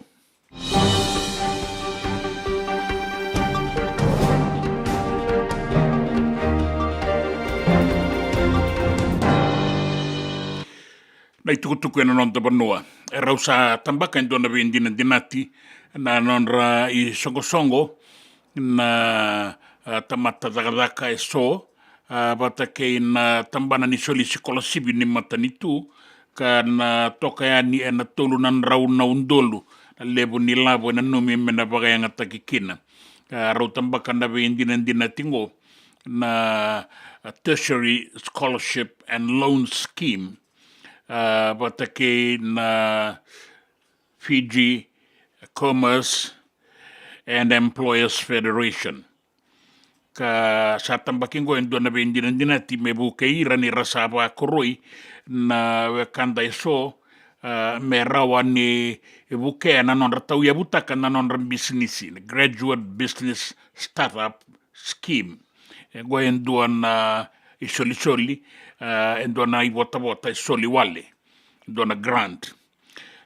Bukarita kima ini yang bakingo ruang ndo ruasang bulu kaba kena ruasang bulu kalima asa tuba yoti mana kena tuba bagai laba na bulo chulai sa durutiko kina na bebu kengo me rawan ni bukeira tolu sanga bulu lewe tolu sanga bulu na rawa koroi mai na TSLS kena sekolah sibia rapa ngata me ramai tau ya butaka kina na non bisnisi na tuba ni benga rabingo rau taka kina na isongo ka jadi bagana be kabang bisnisi the Fiji Commerce and Employers Federation watake na tertiary scholarship and loan scheme merau webu ke beira rasarwata na non koroi merla kita uya butaka na non bisnisi. E boreta kana minister ni vela koya ki na non da matani tu eviti ro Filipe tu isawau indondono me enra vida ke ba ngumatua na boga bondo pasindia sibia era boga dorati ko sona wanga na non da bonua ya boreta kana minister na tikinongo ro Filipe tu isawau baleta na itukutuko saya do tikoya ni na non na bole ni bola ni lebu na wanga rebe soko e kitikungo non da bonua era sabo ga bondo pasindia sibia ka saya do talenga ni kina na kundru kina non na bole ni bola bagarita kan ni dondono me anraba na tikinango na kena matambose na Maritime Safety Authority of Fiji sana MSF ka liutakatiko e nangaunango o choeli dawaki bagarita ko dawaki ni rto sa anraba talitungan na tikinango na kain dawyado ni rasa politikite na pasindia merbondo e songa le politikite sarangani sabo bola katunimbiumbiu na wangka sana sinram ni laga kinendo na kara sana baga bondo ki ngambale ten rasa saumitu na non bondo ya itiko talembe ka sona sala e rawani baga muri me rawani lebe kina na tikinango kina gitu sa tabo diendo na ibola baga balang ya na rise of the Nrua na dana lake mai ni Nrua na non the timi ka beito konikina na swire shipping bagarita ki mai na itala noa ni Nrua kena tauyabu enandua na tatandra me rawa ni ibukea na dagadaka ningito kena garabia na non tabanu robola na ibolango Greg Clark wata ke Norman Tasker na ibola bagamadalata kana tauyabu ini kena basika mai na bakasama mendua na timinin ruang ko rusa ka bulu kalima na baki sawoti ya ka warita ka mai na be ngaunan rendre rato duru mamai na kena mai vita ubi na mati na COVID-19 bata ke na bono na kasama ya zobotoka na timinin rua na Super Rugby Pacific na ngaunan go tiko talenga kina son itukutuku ke na itamba beira era bagaitabi karabaga tarongi membaleta na timingo ninrua ni biti kwa sa benga rabiti ko na ngaunango kasa tiko talenga na timingo wa kana kena iliuliu o Mark Evans ni timinin rua na ngaunango sa lebu sarra baga muria tiko karena talita kamera volia na ibolango sana tiko butabu dingo mena teka bubolita ke ne katini kandua ni okotoba na bula katumai ruoti kona kena matangali o koe ka malumu na wangana ke koe ka kaukau en dua tolu sanga bulu ka $5 na kene ka rua 5 sanga bulu na dola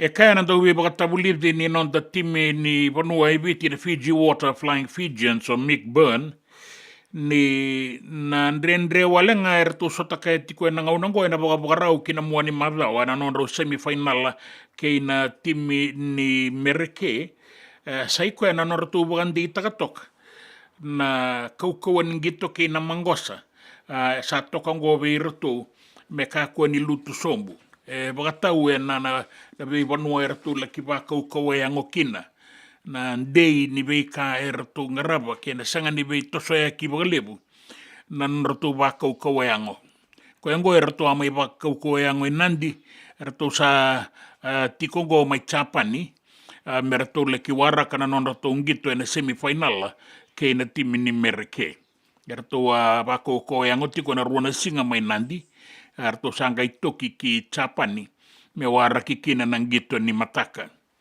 kaya o Mick Byrne bulan-bulan pinagana dorobo o timay na sota kay tonga rato na numan ni sa kuyango indo nang gito merato na sanga merato na ruat merato ngangakin meraw ni rato ezo ban final keba kay rawa rato na numa ni rato na maroro etalimay ng bilo ni Pacific Nations Cup kaya tukutuku na ba sa burabura bagarita kimai nandua na itukutuku ndua na marama alakin duritu nandua na kawa mai mereke ka rai nona ba kasama me salande me lande ni kina wudiwai me rawan ni tian ni kina na nonambula ndua na turanga sanga leki ibukatala no ataki koeto ka me bagawele koeto ka na wabuya kartu bagarita ka may na Metropolitan Police may Nashville may mereke ni sama ni lakitala noto ka naturang ngo buwan na marama sa durito na wabu medyo banirto saya doya ni na visa sama ni laki baka masuti me kako ni takaba na kaya na numa me takaba me lande may na Cumberland Bridge no na sasanga me santo ko uluyan ni kiwai. Naturanga kara lagalaki taroban na sasangango o Bon Jovi yang baki ono sanga bulu karua. Kay nake ni sanga iba katala no tagi ko nga na maram sama ni alon day to na maramaya me sa kako ni landi kiwai sa to mandangayan ni banua. May mereke kay nake ni sanga ilutu sombuti ko ba iba malua na isaw niyaya goen do na ulutangan ni beitala no may merke na tumbu ba kina be tumutuburi ra kini isaw nimbulan dana no maneti ko ngai biti sanga sati ko talanga may merke na be tumutuburi ra kini isaw niyaya na isaw nimbula na isaw ni waiwai na isaw ni beika kedenga ya sanga tigabungo melutu sombu may mga malua ya naloman ni tinikaruan na bula medyo may na bula sandro mo na bula okosita sa tosoda ke tiko ngakin na isaw ni waiwai na isaw ni motokake na lori sa bakaya nga takioti ka sona isaw ni aya sa tiko sa relake Ia ongo sa baka manga ilutu somo mai o kakina na tikite ni buka na wanga buka na inisua ni motoka na rende na be vale batake na isau ni vale be ira rabia boli vale bagandua. Ia sa na numini ina tosobinak na non rasasanga na bagambimbi ni basi katiko mai na be talanoa ni be indingindingi ka sa ambula saratiko ngona kena ibunau mai mereke. Kina tukutuku ni raki. Dona wani nraki suasua e kotongo e na nonta banua wakaki na tokalau ka na numini ne nau kutiko kina na loaloa ka tau vangau na nauda na nonta banua bagambimbi na kabi me adho banang bongi lebu en daindai me na atulo mai viti na atulau e na tau vangau na nauda kuru talengana banua e tau mbisare na sona ngauna ka rawa ni walubu na be banua e nambuda ka warita ki mai ni nandai koto na ituwa kinin rakiwa e daindai me adho ni na singa ni mataka ni dadambeta na mua ni madhawa na tau nauda mai kandabu ke na be banua bole kata na bua suwa ke na usori korowau se rua na mosi na itasiri na dholo ni woliku ke itailebu na sanora na woliku ni atulau wata ke na deba ke imbua na tokalau ke maduata ke na mbarabi ke da kaunrove e na be banua taleso e nraki mamada e na kurukuru na banua tau vangau na nauda na be banua taleso kana senga ni visau na ituwa kinin raki an daindai me adho na singa ni mataka foi aksa malelei ko nga spora tkoa ni bula venaga mai rotuma sai kwengore nei tukutuku na nonta banua nei tukutuku ni raki nei tukutuku na sai burubura ke nei tukutuku ni gito na nonda vata ke City Veni Raturala.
JJ's Food Shack.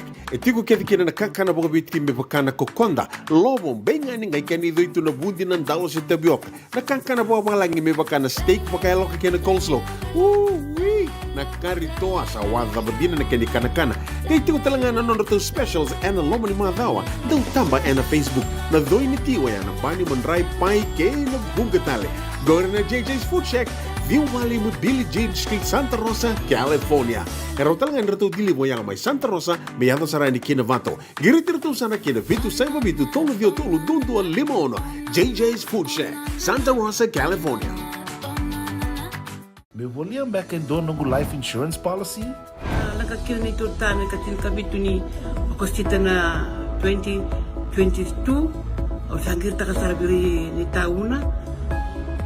Kami ngaya kena maga ngaya salah ko mana check. Sengat tali ni biara, sengat sarangan ni biara paling lain. In time sarangan mai. So ang terliwara ka tala tunda wala. Kuwertongko. Kau salah lo bengo kamu binasa. Iyo, o ya sarangan buna. Rao sara. Sa tiko na pepa se senga. Bulo binaka se tobi mate. Kambani duan nga kana soma mena claim na lom ni rosa nga bulu kavana ua keada na lenga nisa ya mbaki rowo tina policy. Text mai kina wasa eva walu dua tolu walu lima ena kena i tuku matai lalai. Oya na wasa eva walu dua tolu walu lima. E senga dina ni kara rawa na daka waka kekiwa. Ia endona kainda wipu ke kawaka mamanta taka tuna bengaravi o ia ke tuna kenda toka kana. Leika na dalo na bisikete na reo bata na sunbells e tinimbulu makau. O kenda tona senga tiko ni driver se senga ni waka motoka kanda o dren na tutu beto seaki. Erto satu wakarao na Divine Pacific Food Mart mai Sacramento merto taladeani na nung ni boli.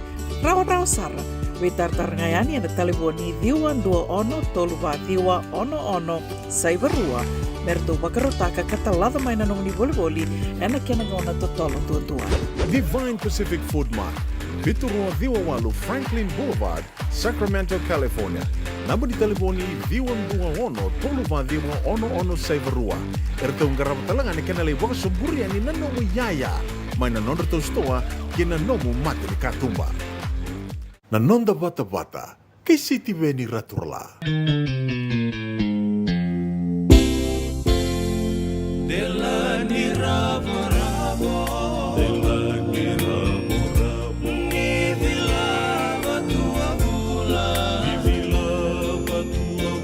Elui tuto amahati amani Benambong ingani uwa Ron roso bua udiwai Ron roso bua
Ilavi kita udo O itoroli O itorola O sa imo de evena O itoroli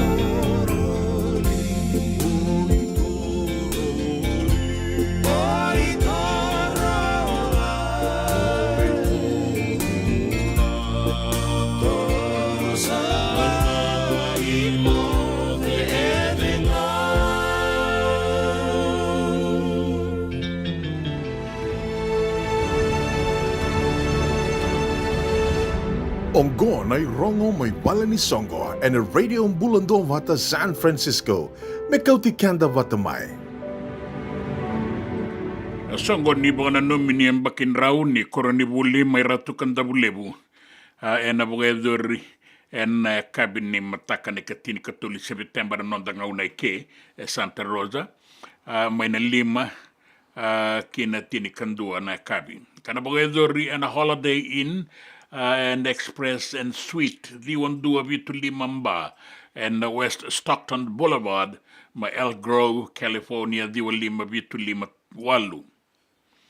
Sabagai dor may ratukan da bulebu, na direkin ni batu ni bagana numi na singa na noara oso ni kina na turanga ke na marama.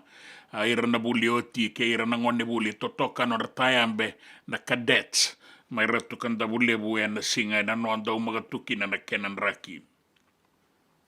Na nomodoi katalau masu-masu na lewe ni songo-songolotu na ANCF na Group 2 na kawalu ni singa ni bula Oktoba na bula Maingo na bagay ng 225 Pacific Avenue, Santa Rosa, may California 25 basa ibaba do nalaki tigabuhe na ono nakaloko na mataka me nabdaba na walu.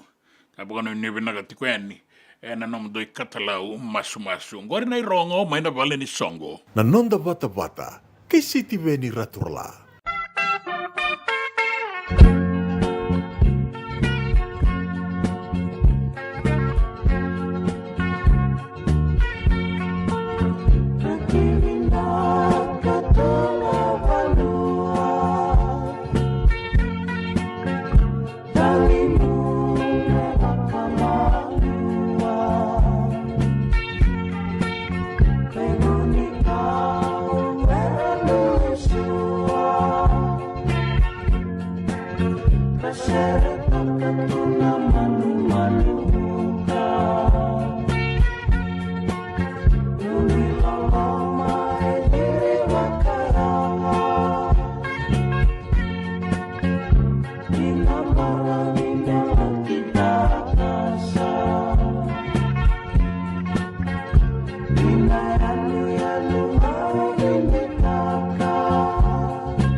China,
Kambonin dalai kande raki benaka ya mai viti e bakandi na tiokina e warai taka mai ni dau magatunan raki beta na muani madlawa so ena singa tambu na galita biana non ratanga baleta ni rana no matiko na non soli na soli katini sei manrali bunga na ngauna sa darei da bei resoer sa kaya ni sa madlawa la nganda bei madlawa Nataban beka en renre tiku kina na non soli ana non soli.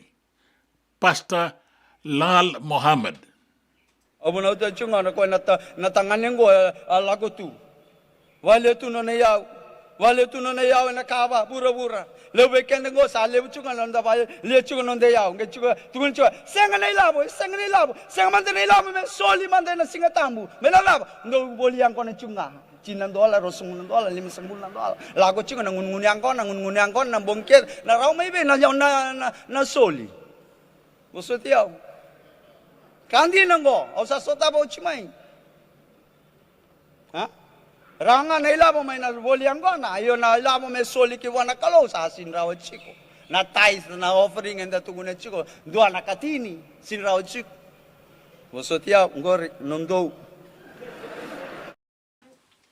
Ya dira sara nomodo neto keto warenin ro na lebu Reverend Lal Mohammed na nomonita bien singa lebu endai dan wa kurieti ko ni na nonda be bunga marota ke nonda be to mani na lebu na singa endai na nomoni samatiko mai bunga sarni tuku talita ke ndaronga na kenalenga walenga ni lebu tiko mai na tuku ni be sureti ni bunga singa lebu ngai sanga ni rawa ni yazo tiko ni sanda rui bia waki ya nuita kini tau magatiko na vingarabi na singa bunga rombuka endai mai viti na kabitiko ni singa lotu lebu ngo endua na tuku na iponi pate en tawake isa sanden deu sanga rida tale na turangango ni sema tiko mai binagabolebu matagali iyan dendesaray dendesaran na kay sota tale ya nuita kindang bula binagatiko binagabolebu na itukutuku mga binagatiko may weekenda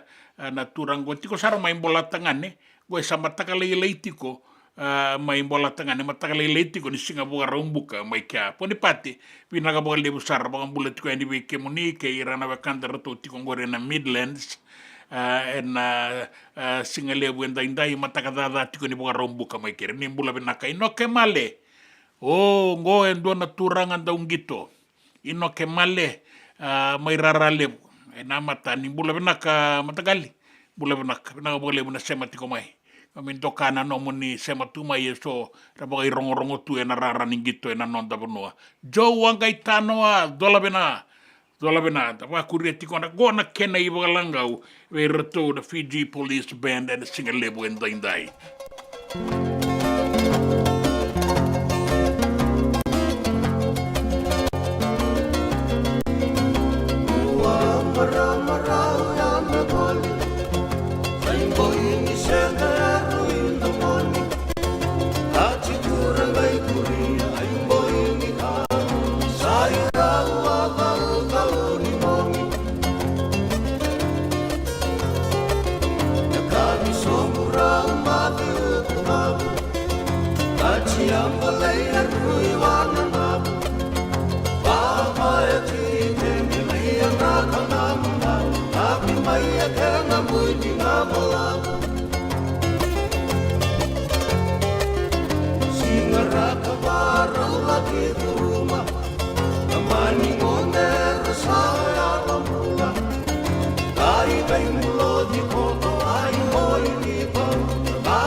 banga kara kaya lona eraka Singara kabanga lai rumana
Vaka kekiva ia endona kainda wipu ke kavaka mamanta takatuna bengaravi o ia ke tuna kenda to kakana leika na dalo na bisikete na reo bata na sunbells e tinimbulu makau we kenda to na senga tikunin driver se senga ni vaka motoka kandau dren na to beto seki erto satu vakarau na Divine Pacific Food Mart mai Sacramento merto talaveani na nongni voliboli rao sara we tartarngayani na telefoni diwan 21 saivarua merto bakarotaka katalada mai na nongni voliboli ena kena ngona totolo tua Divine Pacific Food Mart, Viturua Viwawalu Franklin Boulevard, Sacramento, California. Namba di telefoni Viwan 21 saivarua. Erto ngarapatalangan kena le waka suburi ani nanomu yaya. Mai na nonderto stoa kena nomu mate ni katumba. Dendram beka nangola ni kibali lo tena buku ni oso pakadadaka.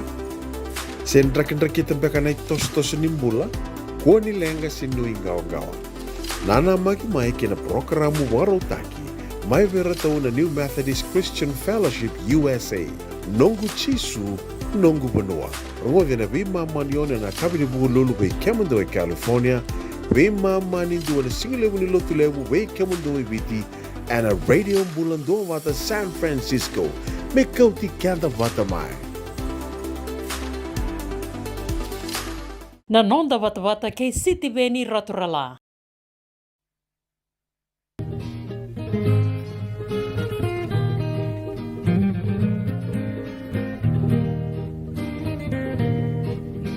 Nalongo ko mai boro kawakandua.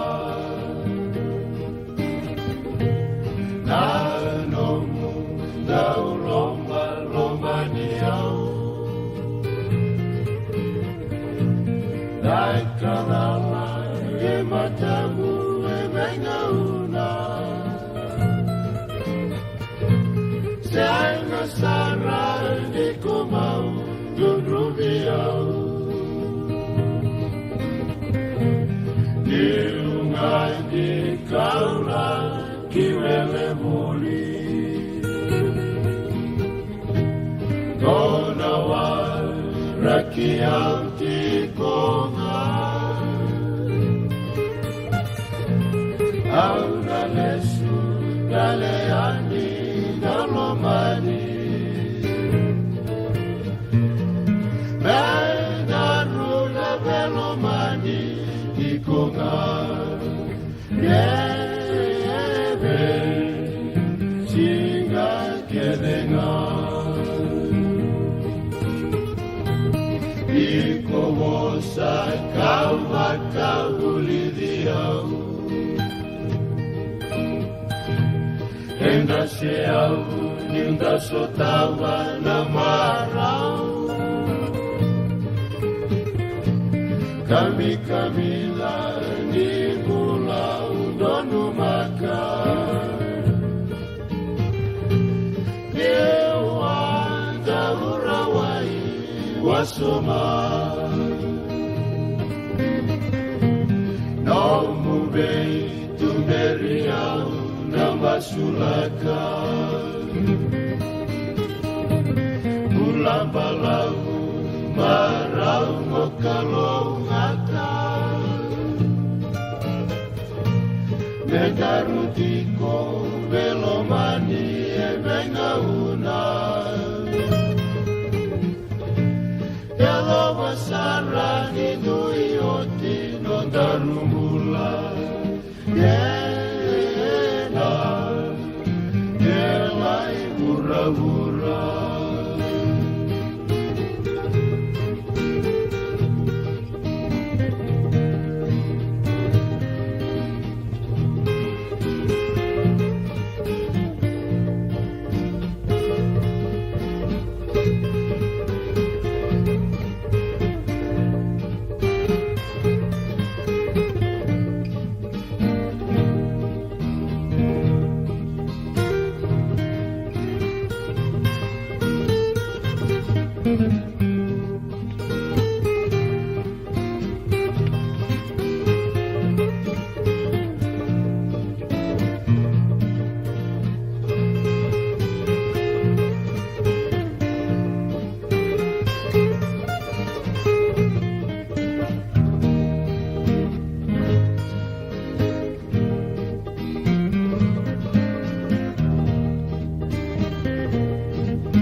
Kalongu kumai moro kawakanua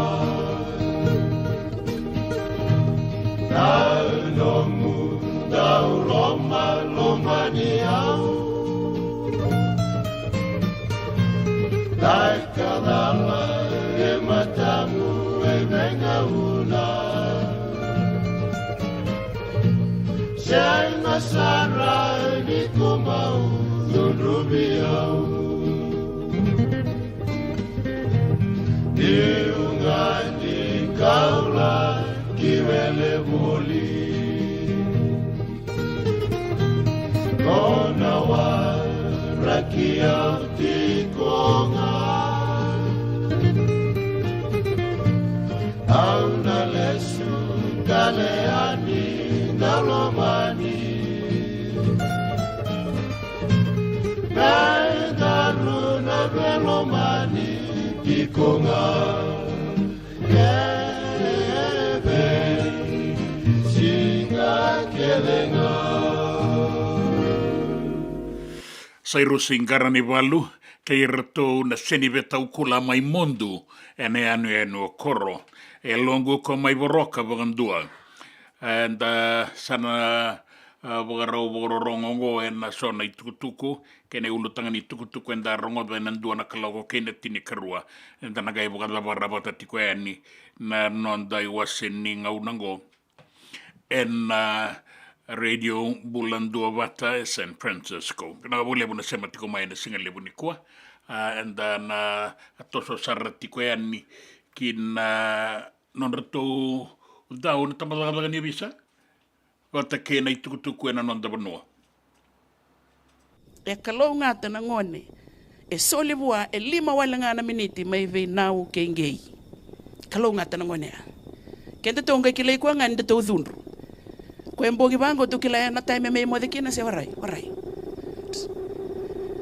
ndon ndrau na pasende na mbula ni ngone mena mbaki 5 kina tina ka walu sanga bulla pasende no na kilei kwa yongas ni buli chini ka walu la pasende no na kilei kwa na leo ni korro na bisanga ta na bibuno ke de ngaiva e ruanga na pasende na nonda rukili kwa na itumutumu ke o veki la na mbula ni ngone ngai ko rivuli girmo ko ngas ni buli ngai kende to ngai girmo ngas buli tu ni mayo ke tu ni mebe o tu sela imbutako ora yo tu sela tiro imbutako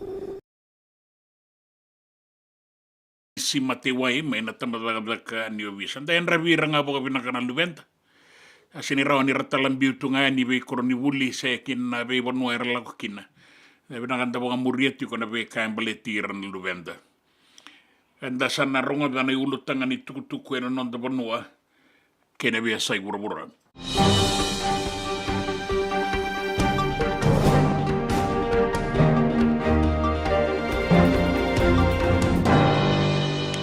Rauta tabaka endo na vendina dinati na tambana ni soli sikolasibi ni matanitu na Tertiary Scholarship and Loan Service wata ke na isongo-songo the Fiji Commerce and Employers Federation.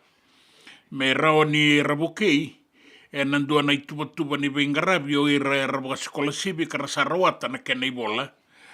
Me radurumai en ituba kabakatoka in a Graduate Business Startup Grant Scheme. Na ibota-bota na solivera e sengan ni dinau, e solianga na matanitu me rabukei kina. Ni rasa rawatan na non rabuli me ratau ya butaka na non rambisnisi na tikinango e asa bagarita kioti kasabangan donu italenga na ituba bagai labo ni matanitu ni ambakingo ruanong dolu rua sangabulu kaba kina ambaki katumai ruanong dolu rua sangabulu kalima kabangalala tagikin e tolu nan rau na undolu me rau ni bukei re lewe tolu sangabulu e ratau riskola sibi en na tels me rau ni bukei na non bisnisi me tau ya burawa ka didi rau toka kina na non bisnisi bakaira e bagarita ki mai ni matatasara na kena ituba-tubango ka rawa talenga ni rabukei kina boga binaka o ira boga sekolah sibi meraka ko ni rawata nga na non rabuli rawata ia meratau ya buta katalenga na bisnis di sena taka erna numa Bengarabi kina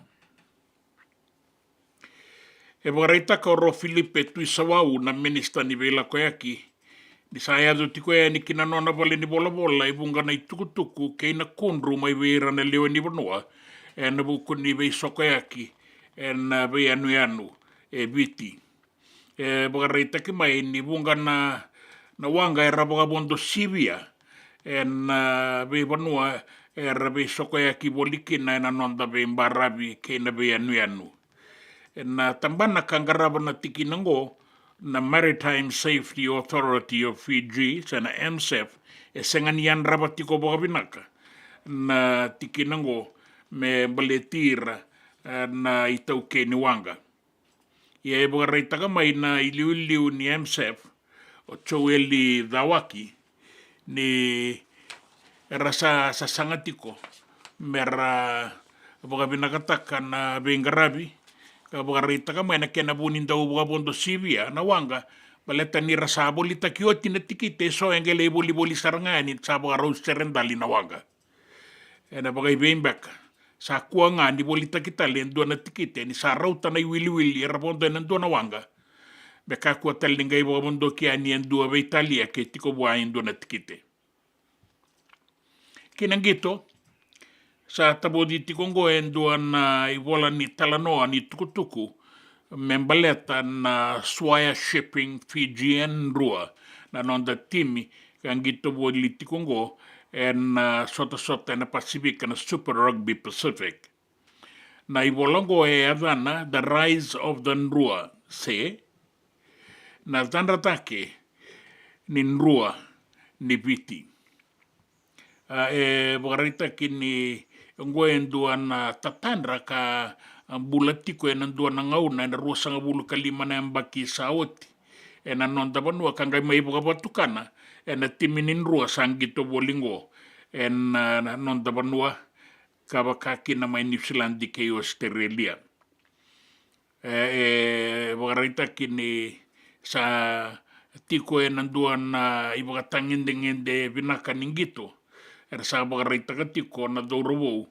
e nanrua ka bagarita ka na ken na iliu CEO Mark Evans ni na ibolango e mga madalata ka bagabinaka na ken na tawiabu na bakasama ken na tatandra membaleta na timingo kangay may bagatokai meadana nanrua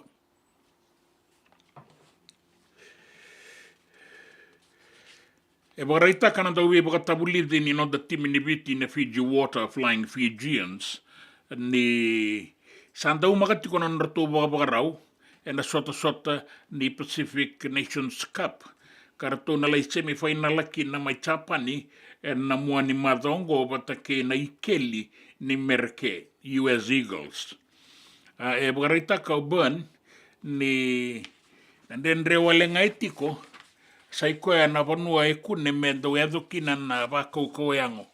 E na ngau nango e rato singarua no ratu baga rauti ko mainan dia ratu sanga ngoli chapa ni mertu le baga tiekina na no ratu ba ko yango kina no ratu baga rau e kao burn ni oia sa sanga ni le beirawa ratu le sunga mai tonga ratu mai toka baga le nandi ratu sa ngole sarea ni ki chapa ni karato na le sota kina na semifinal na singa ni mataka na ngau na viti ke na team ni merke na US Eagles na ikeli ni merke ron lai sota en Prince Chichibu Stadium mai Tokyo en moani madongo ron nanga i sota talenga ne karua ni semifinala na timi ni Japan ke na timi ni Samoa en ona na kaloko en kavi ni Singatambu o tonga e rona sota vata ke Canada me ro walataka na kalima ni tutu en vitu na kaloko en kavi ni Singabugarawai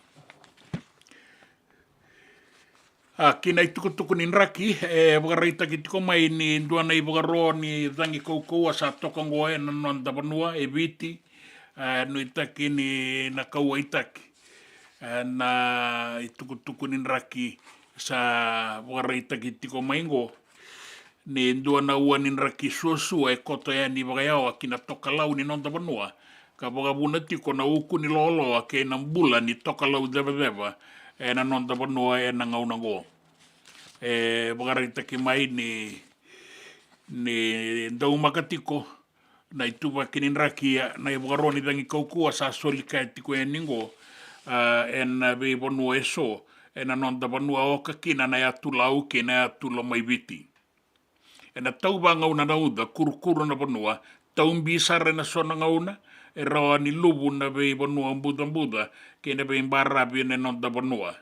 E na tau ba ngauna tiko nauda me adwa na singa ni mataka wakakina na kabini kua mai kandabu ke na vei anu anu bolekata vei mbarabi mai na bua suba ke na usori korowou serua na mosi na itasiri na dolo ni buoliku ke itailevu na esana ora na buoliku ni atulau ke na mbarabi so na deba ke imbua na tokalau ke maluata ke da kaunrobe na vei bonua tale so na nraki mamada ye na kurukuru na vanua ka tau vanga una na uda bata na mbongi me do batiko ni na mbongi lebu ndai e na uku na lolo tau vanga una na uda me la ki doba na singa ni mataka ka na do saratiko ni na singa tambu uku na lolo tau vanga una na uda na nonda vanua solitiko ni kina na iboro ni dangi kaukaua me baleta na nonda be tu anu kina tokalau kwengore na itukutuku ni nraki na nonda vanua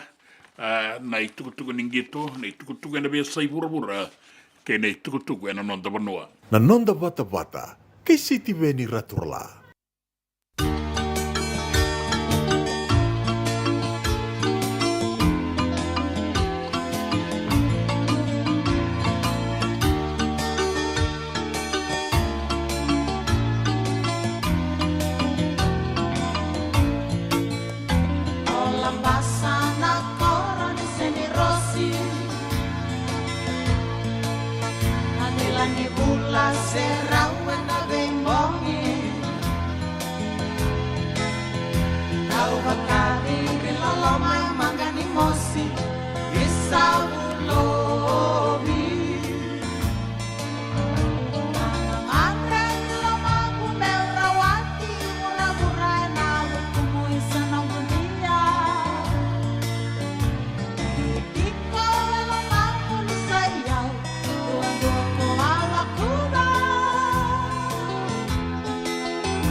Sana suka na loli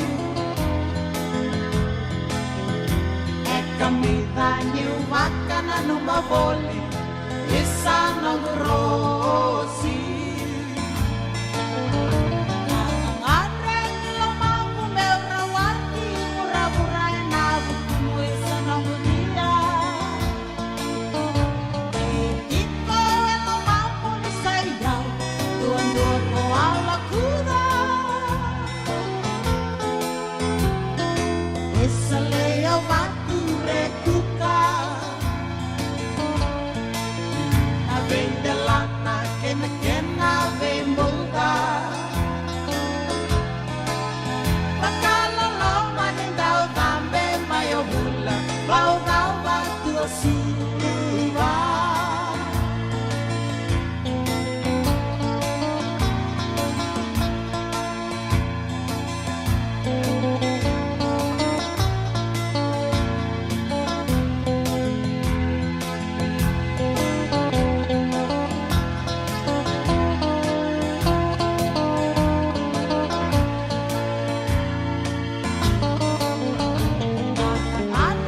o watu rekuka a vem de lana kena vem buda makala lama ndau dambe mai o hula bau dava tua sua makala lama ndau dambe mai o hula bau dava tua sua makala lama ndau dambe mai o hula bau dava tua sua. Lambasa na korne seni rosi, tila ni vula sera wena vein bonge boga diri lolo mamanga ni mosi, o vula vilai sa vula koro, au sata tau e ke rausana toso mandeni, dona ngonele onda me tokongo, ke rausara bogaru toso mandeni ngo, ena Orange Lounge. Sini matala de se botu kina na to voi, se bamba kau mai boga singale benta intai, me asa uranta ngau na ni mataka, pina bole bona sema tiko mai ni samuade.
Nanda Vata Vata ki City Veni Raturala and a radio Mbulandua Vata, San Francisco.